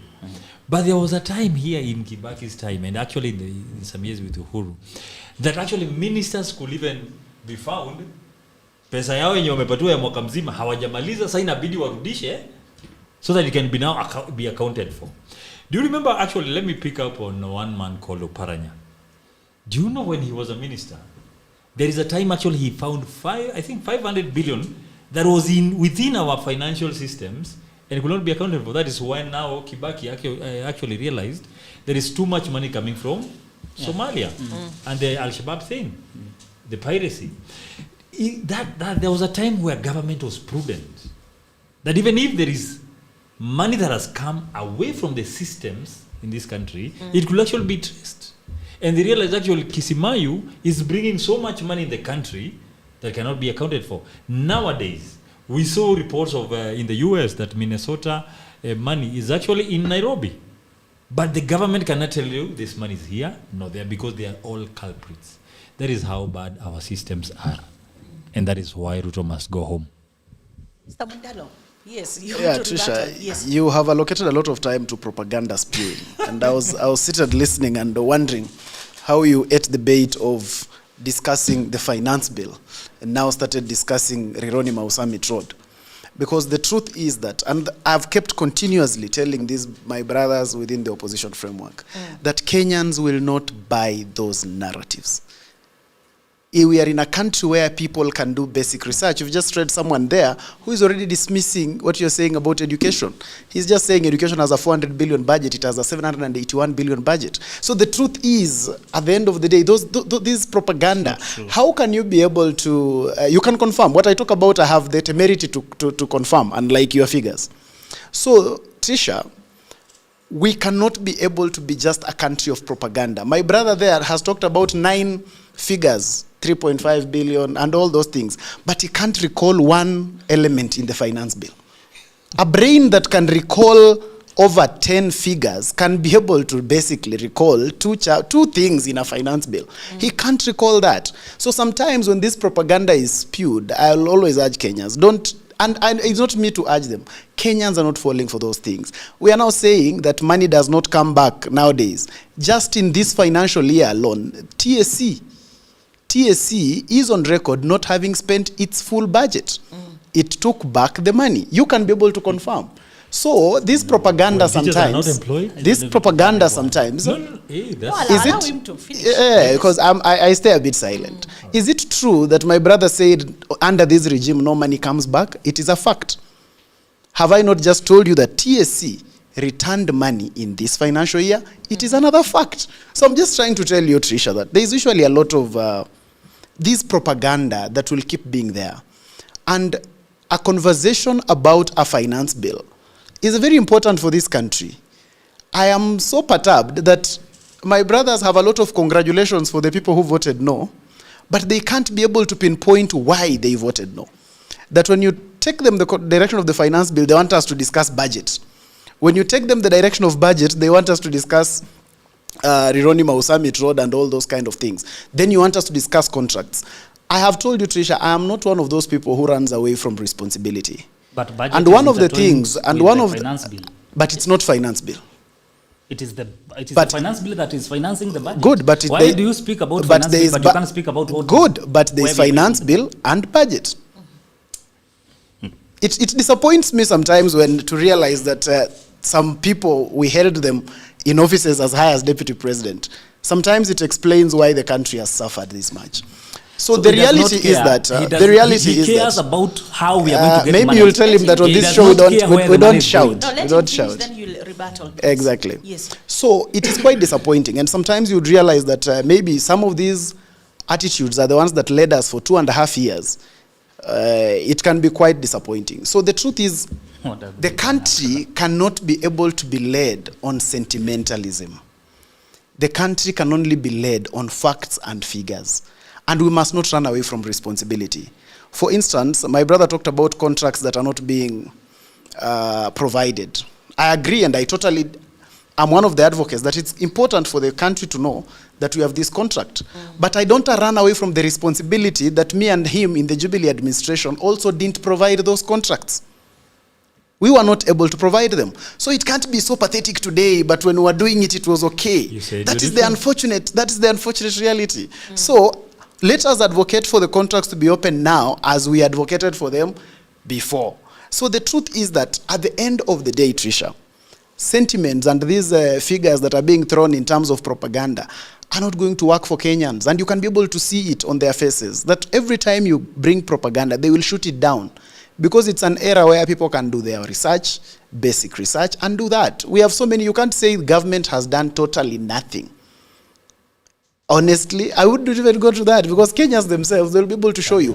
It is high time. It is high time. It is high time. Getting money for and you realize, you realize, Trisha, when you want to know that the point is shallow, it is determined by your level of aggression to rebut. Yet I can listen for 2 hours to 2 opposition people, but they can't sustain 2 minutes of me rebutting them. So the truth is that at the end of the day, what Kenyans are asking for is very simple. We are going to an election. Democracy dictates that there will be people on this side, others on this side, and people will run for election. But what Kenyans are asking is, what is your plan for us? Don't show us where the problem is. We have seen, by the way. But now, this is the ill of this one, fine. This is where they have done right, fine. What is your plan? And they're telling us the only plan that is important is 1 term. Now, they contradict their own party leaders, Trisha. Because their own party leaders attempted to come up with a budget. They made an attempt to have a plan. They attempted to come up with a budget. You asked both of them about the budget, and none of them could explain it. Because it fell flat foot. Even basic Kenyans who would just take it and put it on ChatGPT alone were able to tell them, wait a minute, this one doesn't look like it. So the facts are, let people tell Kenyans what they want to do. Let people not anchor their conversations on weeping emotions in the country. Emotions are not going to sell in the next election. This is the mistake we did in 2022. because we thought that we can be able to galvanize Kenya in terms of tribes, and then we will have a census of tribes under Azimio. We failed flat foot. We kept thinking you can bring the BBI and assemble regional kingpins, and these kingpins will be able to bring you their people, and then you will win. We failed. Intelligence is in knowing when you failed and changing that. Why were we beaten in Azimio at that time? Because this bottom-up that he was part of, unfortunately, but he didn't understand, was able to galvanize Kenya on the basis of an agenda. That in Bungoma, somebody felt like he is actually a hustler. In Mombasa, someone felt like I am actually a hustler, and not a Kikuyu, and not a Jaluo, and not whatever. There was something that galvanized people together. It was a plan. It was something that can take people to the next level. Kenyans today are interested. For once, Kenyans went to the streets in 2024 on the basis of an agenda, not tribes. Most of the time we have had demonstrations in Kenya are about mtu wetu ametolewa, and so people are in the street, or ama Raila amesema. You know, sometimes we went to the streets under ODM, not understanding even what the demonstration was about. It was just about, but for once, people went to the street and said, no, we are going to the street about the finance bill. And these are the clauses that we do not want in the finance bill. They were very particular. Today, their leaders who want them to go back to the street cannot quote anything in the finance bill, but they want them to respond the same way. It can't. Okay. Yeah, just... let me tell you something. Take a few seconds, The please. moment you listen to advice, Mdalo, whom I was with in Azimio, Jubilee Party, all through, he talks about this regime using the better plan. Is it a bitter pill or better plan? It's the better plan. Now, can you go and tell that. someone today in Gikomba who actually everything burned to ashes in a fire that has never happened in Gikomba? Tell them that better plan. Never happened in Gikomba. A fire that never happened. The magnitude of this fire. Under Jubilee, how many fires did we have? The many numbers is okay. I'm saying the magnitude. You know, you have not gone where recently burned the last 2 days. I was there. I'm a Nairobian. That is a place I have done business a long time. There has never been a fire like that one. It was so intense, covering so much land. And when you look at that and then you go and tell them that this government has a better plan, what will they tell you? The sensitivity of this government towards the citizens. So government caused the fire? No. What have they said about it? Nothing. Zero. They don't care. Is it the same government, the one building the market? Is it the same government building the market? Just wait, let me tell you. You know, I've been there. I don't think you have been in. Yeah, I have. The government has built. I was actually, the entire week I was around Gikomba. So I know. So there's building going on. Listen and listen carefully. Yeah, but there's building going on. Listen carefully. Because this is why, I just want that this confirmation. is where you disconnect with the people. No, I don't disconnect. No, the problem Gikomba is has become now. Yes. It has a beautiful pitch at Kamukinji Grounds where we are going to do rallies. A very beautiful pitch. All right? Mm-hmm. On the other side, there is a tower of where the government has done those sheds. All right? And even before they finish, another fire has started. Before even they talk about this fire, Grogon to the mechanics, today, the bulldozers came in. Actually, yesterday, the excavators came in. As much as you want to do this massive project, because it's a 400 and what billion shillings, a very massive project, can you just tell these people, we want you guys to get out of this place because we are coming with the trucks, as we said, but resulting to very, very unconventional way to get people out. Gikomba people are actually commenting. You can just check what they're commenting. Whoever comments is who is commenting. But go to the place. Go to the but these are Gikomba Find people. a woman who actually was selling mahindi. Everything banned. They know nothing else. Tell them to comment. They don't even know. They're here. You can check. Are you saying so I'm talking about this thing. When you talk about the better plan by this government, go to these people who are losing businesses. Just take a ride today, Mdala. You know, I've grown in this city my entire life. I did not come to Nairobi. Actually, I go out of Nairobi You're not a villager once in a while. like us. All right? There's a time in Nairobi where you required almost 200,000 for goodwill for a stall. You pay rent 3 months and goodwill. Almost 150 to 200,000. Nowadays, they're actually telling you, just come, pay 1 month rent. Go to any building, you realize after the second floor, there is no business. The hotels are empty.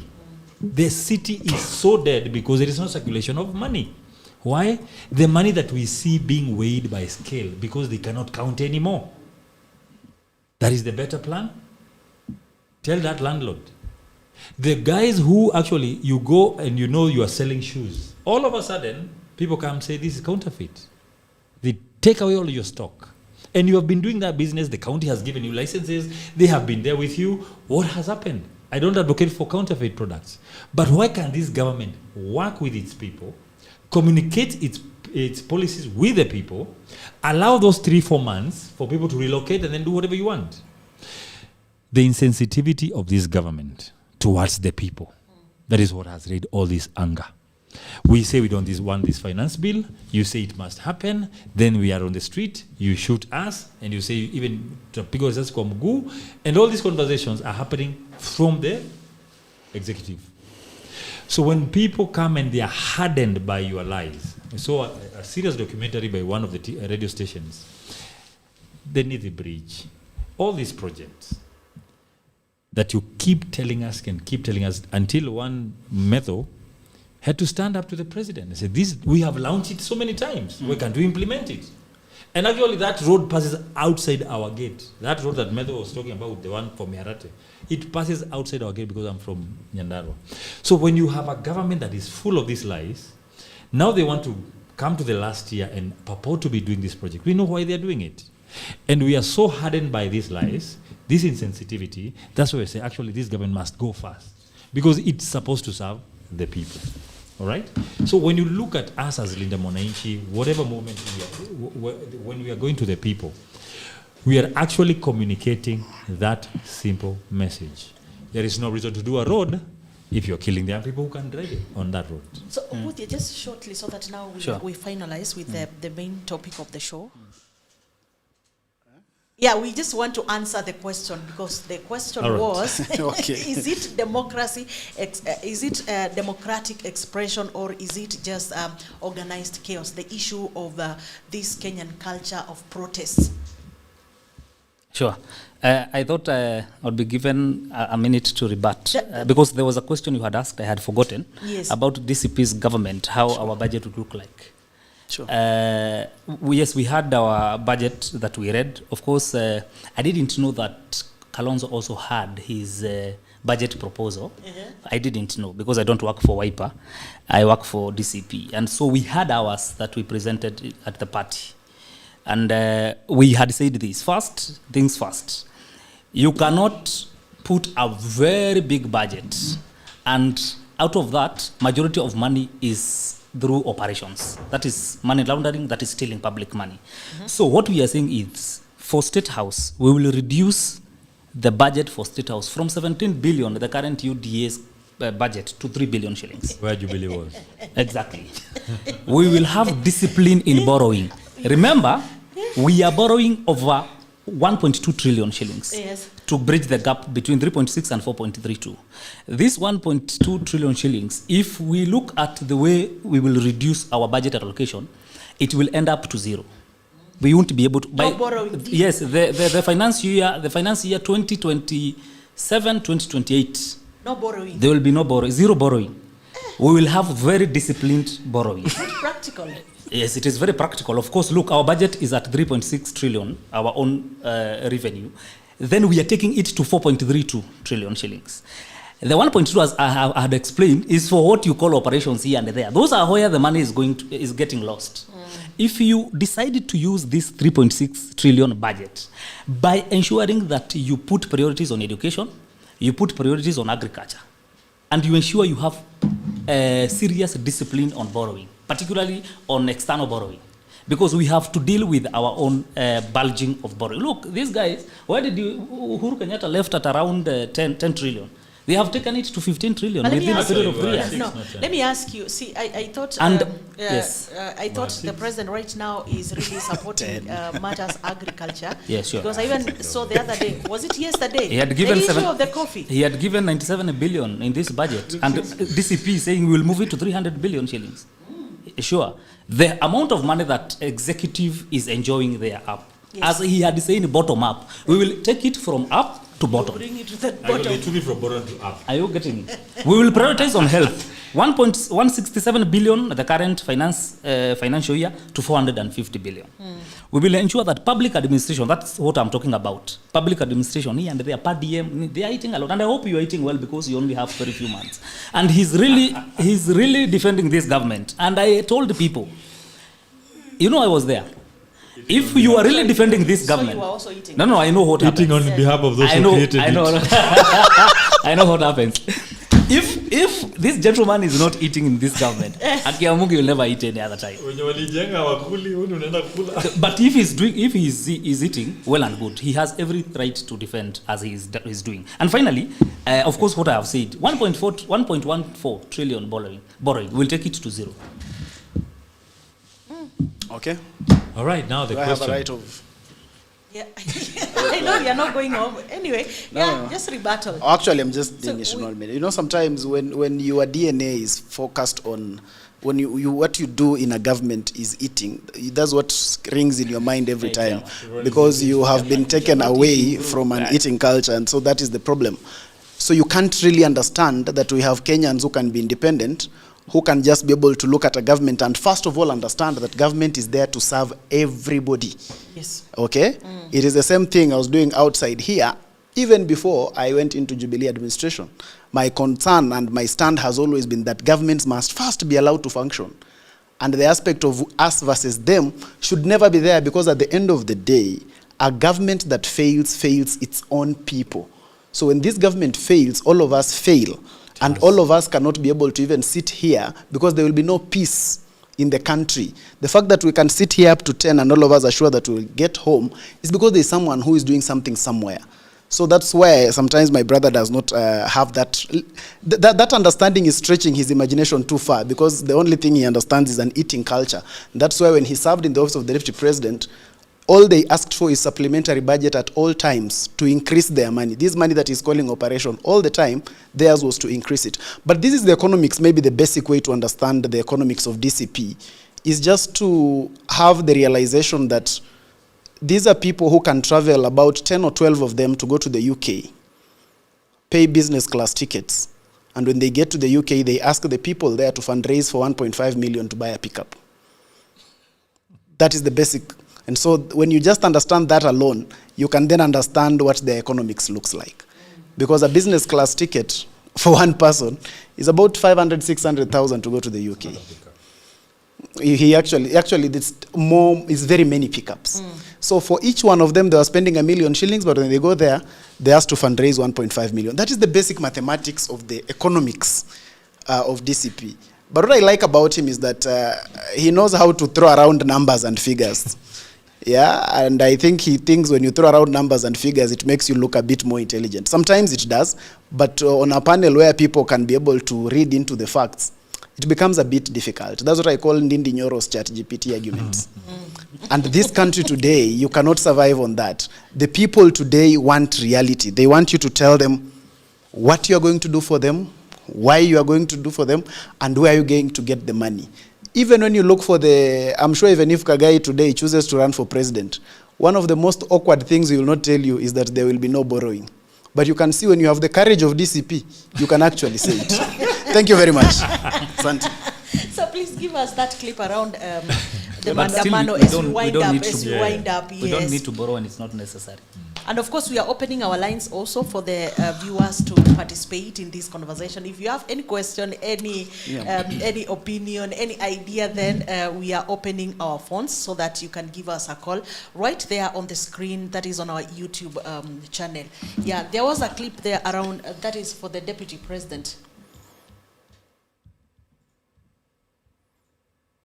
Ambao wanataka kwenda kuandamana, katiba imekubali mtu yeyote kujieleza, lakini hakuna ruhusa kuumiza haki za wengine, kuvunja maduka, kuumiza wananchi, kupora mali yao.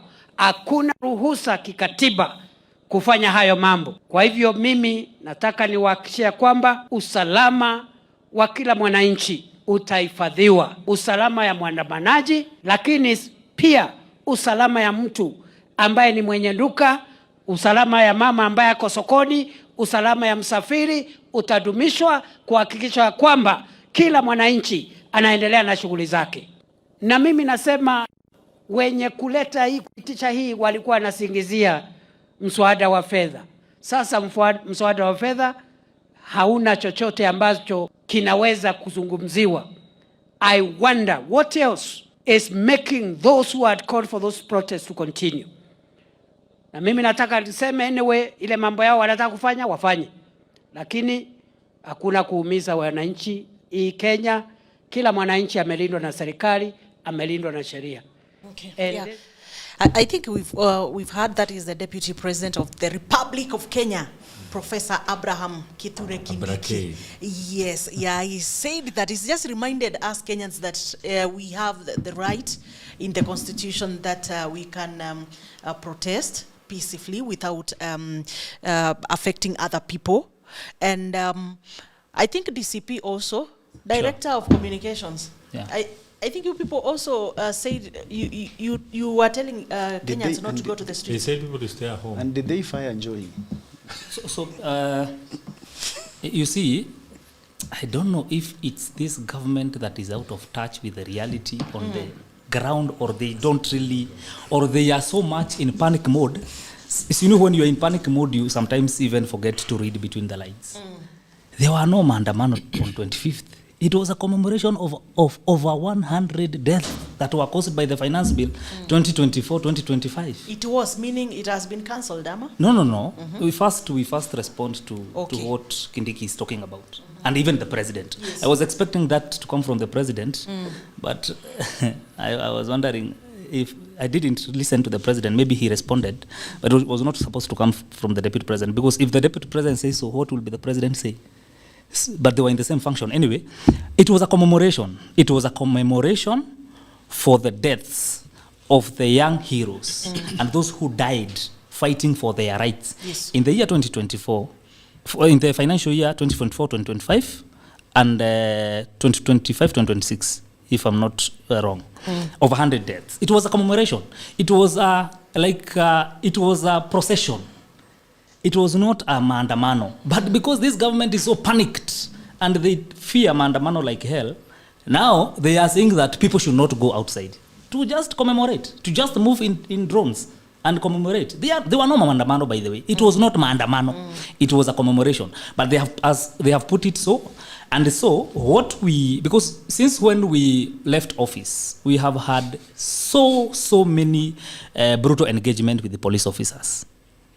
Fortunately, there has never had the death when, particularly the party leader and ourselves, when we were moving across the country. And so we are very much concerned about bloodshed in this country that has become synonymous. William Ruto does not care how many people die. He moves on as if nothing has happened. As he has explained, just the other day, I think 2 people died at Gikomba. And several businesses were touched down for the bottom up, Mama Mboga and Mtu wa Boda Boda. The president has not said a thing.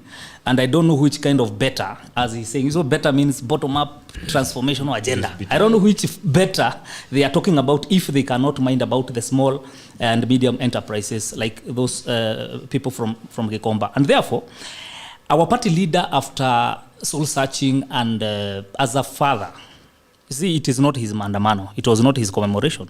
He is not the one who was asking for it.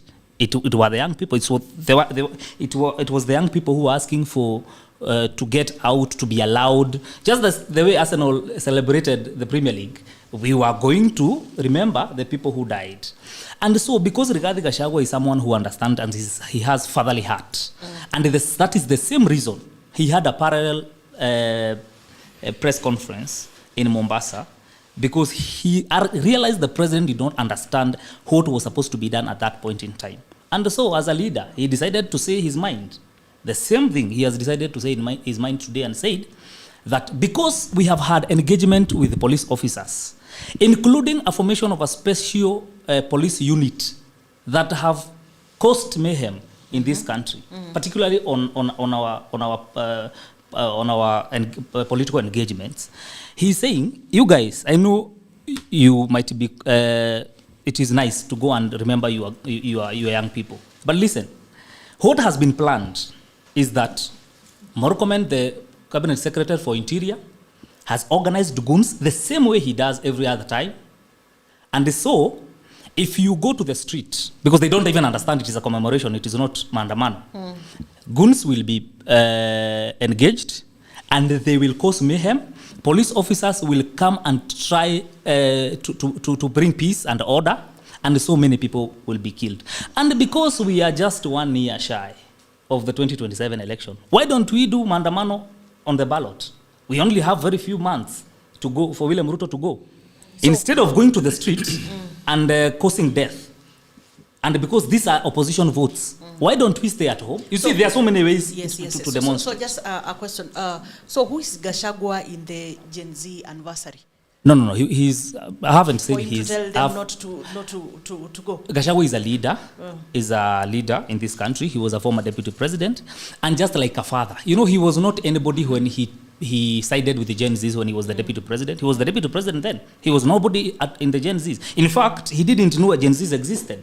But as a father, man, these are young people.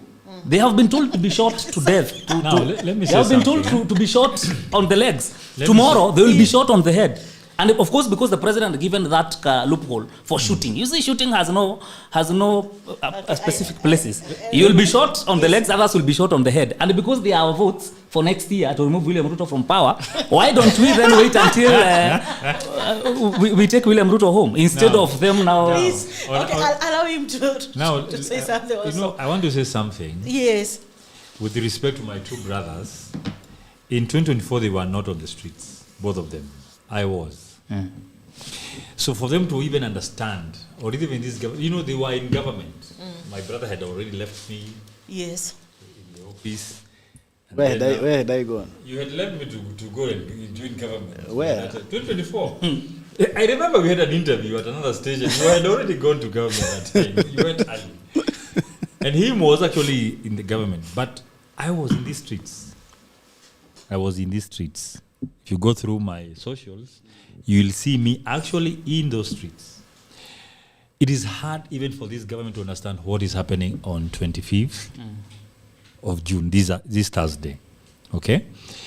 And that is why, as Linda Mwananchi, our principals today, they said actually because of that, the importance of that day, we had a rally and actually a fundraising in Kisii that we have actually postponed until the other weekend for the respect. Yeah.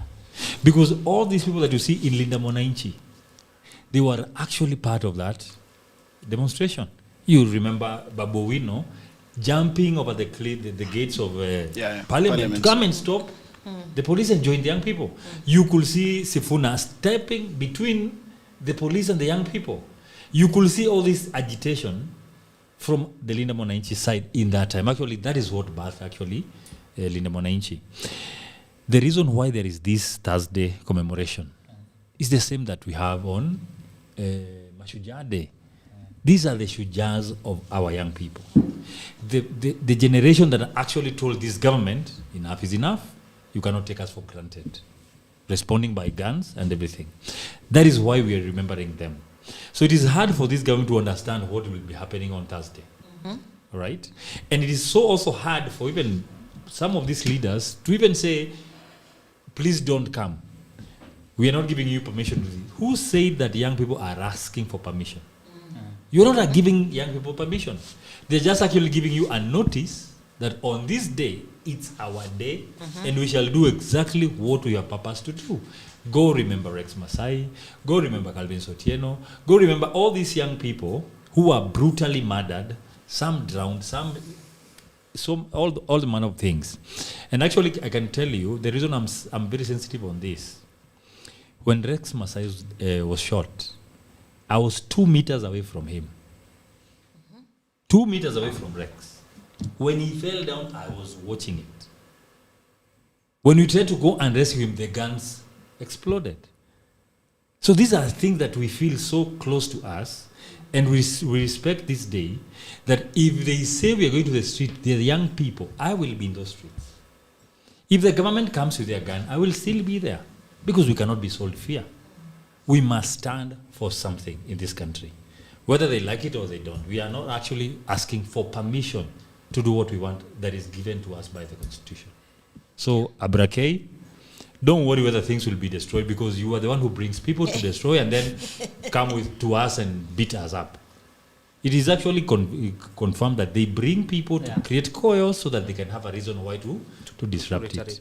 But whether you do that or not, once we say we are coming to the streets to remember, carry our flags with our water, the majority leaders say that we come to KFC, whether we come and eat KFC, vibe there and then go to the street and sing and do everything that we do, it is our business, and we shall do it like we know how to do it as young people of this country. Okay, Mundalo, you have now anything to rebuttal as maybe you give your response to this question about Kenya's protest being democratic expression or just organized chaos. So as we also we start receiving the calls.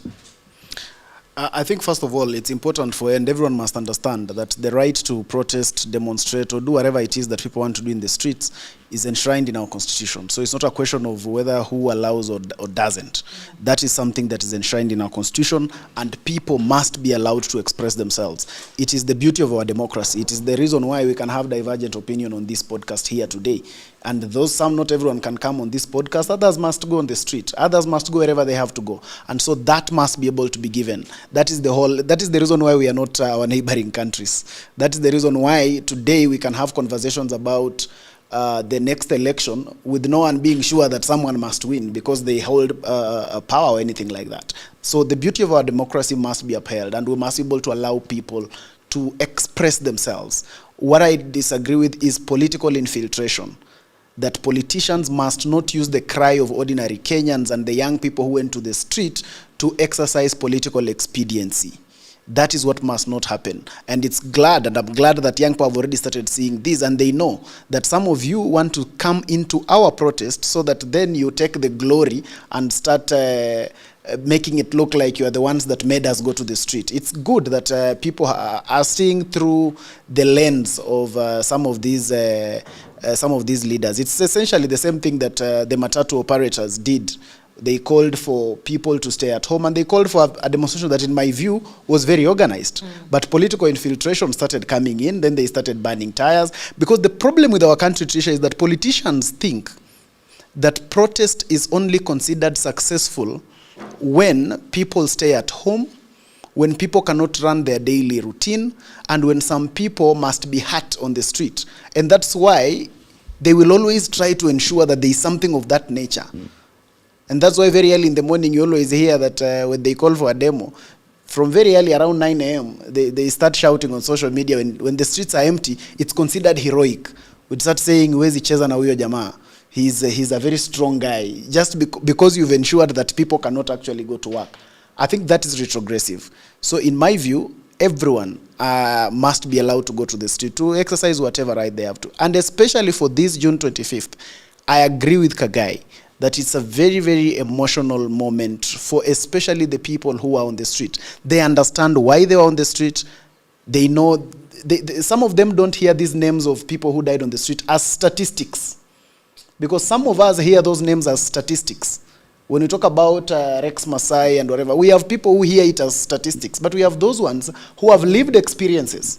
When Kagai says he was there, you can be able to imagine what it does to him every time this day comes. So you must be able to allow them have their moment. And I think it puts together, I think it's symbolic for every other person who has actually died on the street.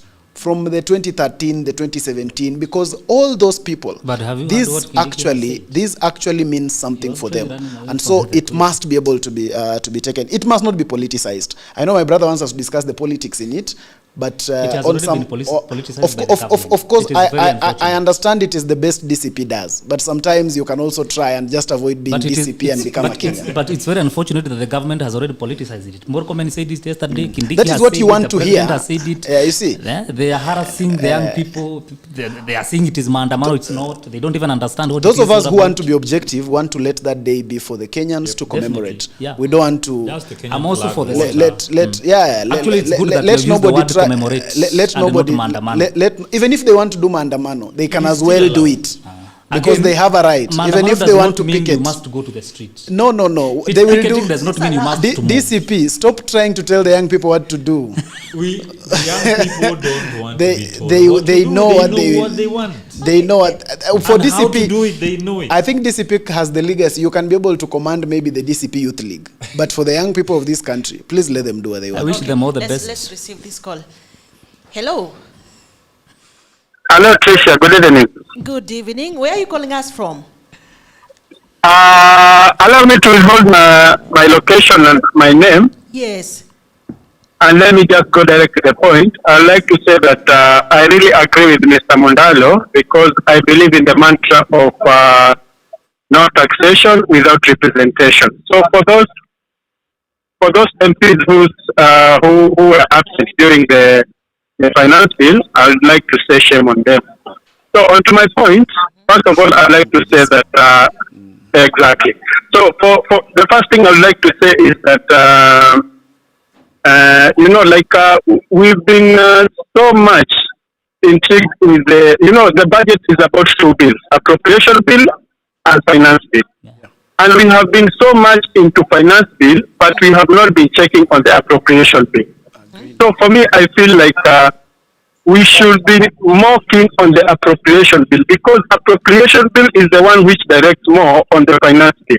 Yeah. And we should be checking clause by clause on this appropriation bill. That's why you see there is allocation of money in areas that, in fact, we don't feel like they represent us. You get my point? Yes.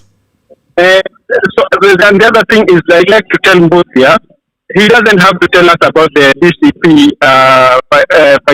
budget because we saw it in 2023 when the DP office had the issue of like the curtains, the furniture, they even have about the seafood, for which I don't believe that guy he knew anything about the seafood, but they had the vote for seafood, you understand? So we understand the budget of DCP. They don't have to tell us now. Okay. We have seen them in power and we have seen them in that aspect. The last thing is that I like to appreciate your show. Asante. And thank you so much. You had a very, very, very toxic shows in the last two shows, and I think that's why people they avoided it. But I really like to appreciate this show because you bring people with diverse opinions, and we really appreciate the show. Thank you so much. Thank you so much. You can keep on calling us. Our number is right there on the screen. Just give us a call. For those of you who are commenting on our comment session, oh wow, we appreciate your comments. There are so many of them. So as we wind up, I can just read a few questions or comments from some of the people here. Okay, let me not do that. Why not? Okay, somebody is telling me to ask for him, to ask Mbuthia whether or not his boss congratulated police in 2023. This is the issue of Mandamano. They didn't. They did not congratulate. What he said, I know what you are trying to, or what he's or she's trying to put. Yes. He just said police must observe restraint. In 2023, I wish. No, you see, there was a. We actually remember it verbatim. I can help you remember because he said, "Police are not in the street to kiss you." Those were the words. I was in those streets at that time. Almost died at Kware. Yeah. We actually the mess that happened at Kware. Yeah. It was a death trap, and it is when that statement came, when almost actually Raila's car was being shot at with live ammunition. I was 4 cars behind him. That time we were still together. It was dangerous. Yeah. Sometimes we want to forget those things, but we can't forget them so that we can have a better future. Yeah.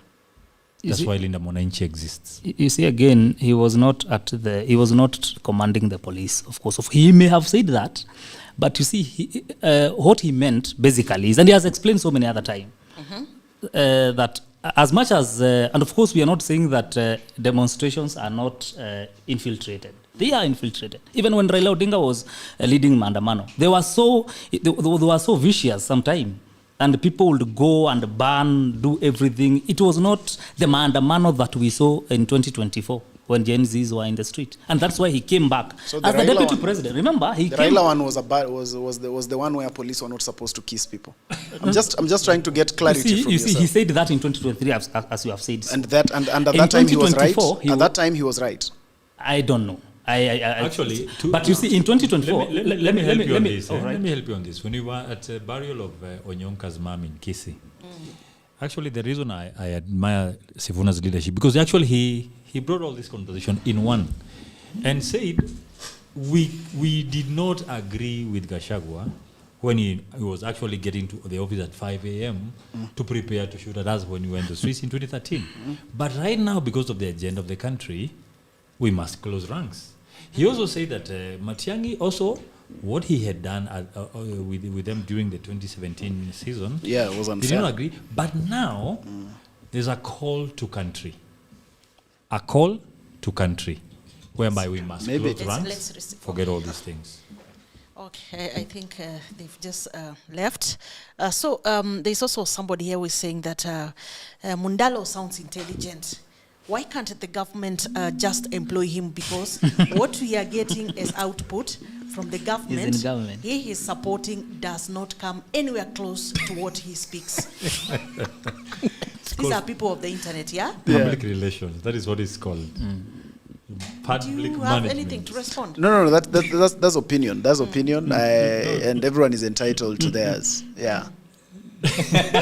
It's just a replica of his boss, the president at PR. Okay, let's also listen to this one. Hello? Sorry, you can, I'm just looking for one or two more comments, then now we wind up.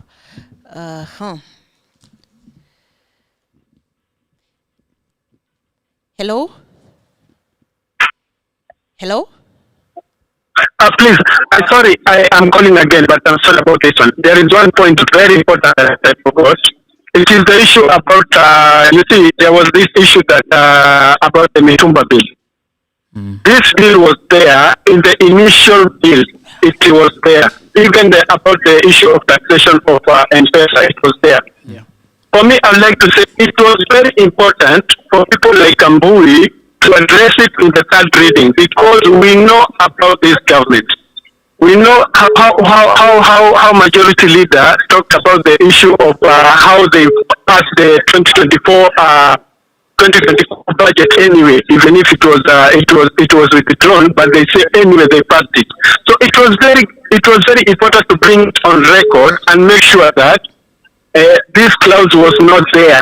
So for me, I feel that even if they removed it, it was very important that they brought it back. They put it on record so that the majority leader can say on the floor that this bill, it was not there. So for me, it is a strategy. For me, I took it was a strategy. And the thing is, you know, you can feel like there is something heinous with this government, because there was a clause they bring, and then they try to amend it, and then they bring the revision, then they withdraw it. Okay, why did they withdraw it? Why did they withdraw it? Because they want to bring it back, but that bill was beaten on the floor. Okay. So we should treat that budget as the one beaten on the floor. Thank you so much. Thank you. Hello? Hello? Yes, what's your name and where are you calling us from? Can you hear me? Yes, we can hear you. Yes, I think we need to be honest. One, let me start with the Sifuna. You can't contradict yourself. On one hand, you dissociate with the leadership of ODM. On the other hand, you keep on introducing yourself as the Secretary General, Katibu Mkuu, Chama cha ODM in every Linda Wananchi rally. What does that mean? Because not everybody who goes to Linda Wananchi is an ODM supporter. So when you start introducing yourself every year and again, you are reminding those people that we are actually in ODM zone. And that would not be true.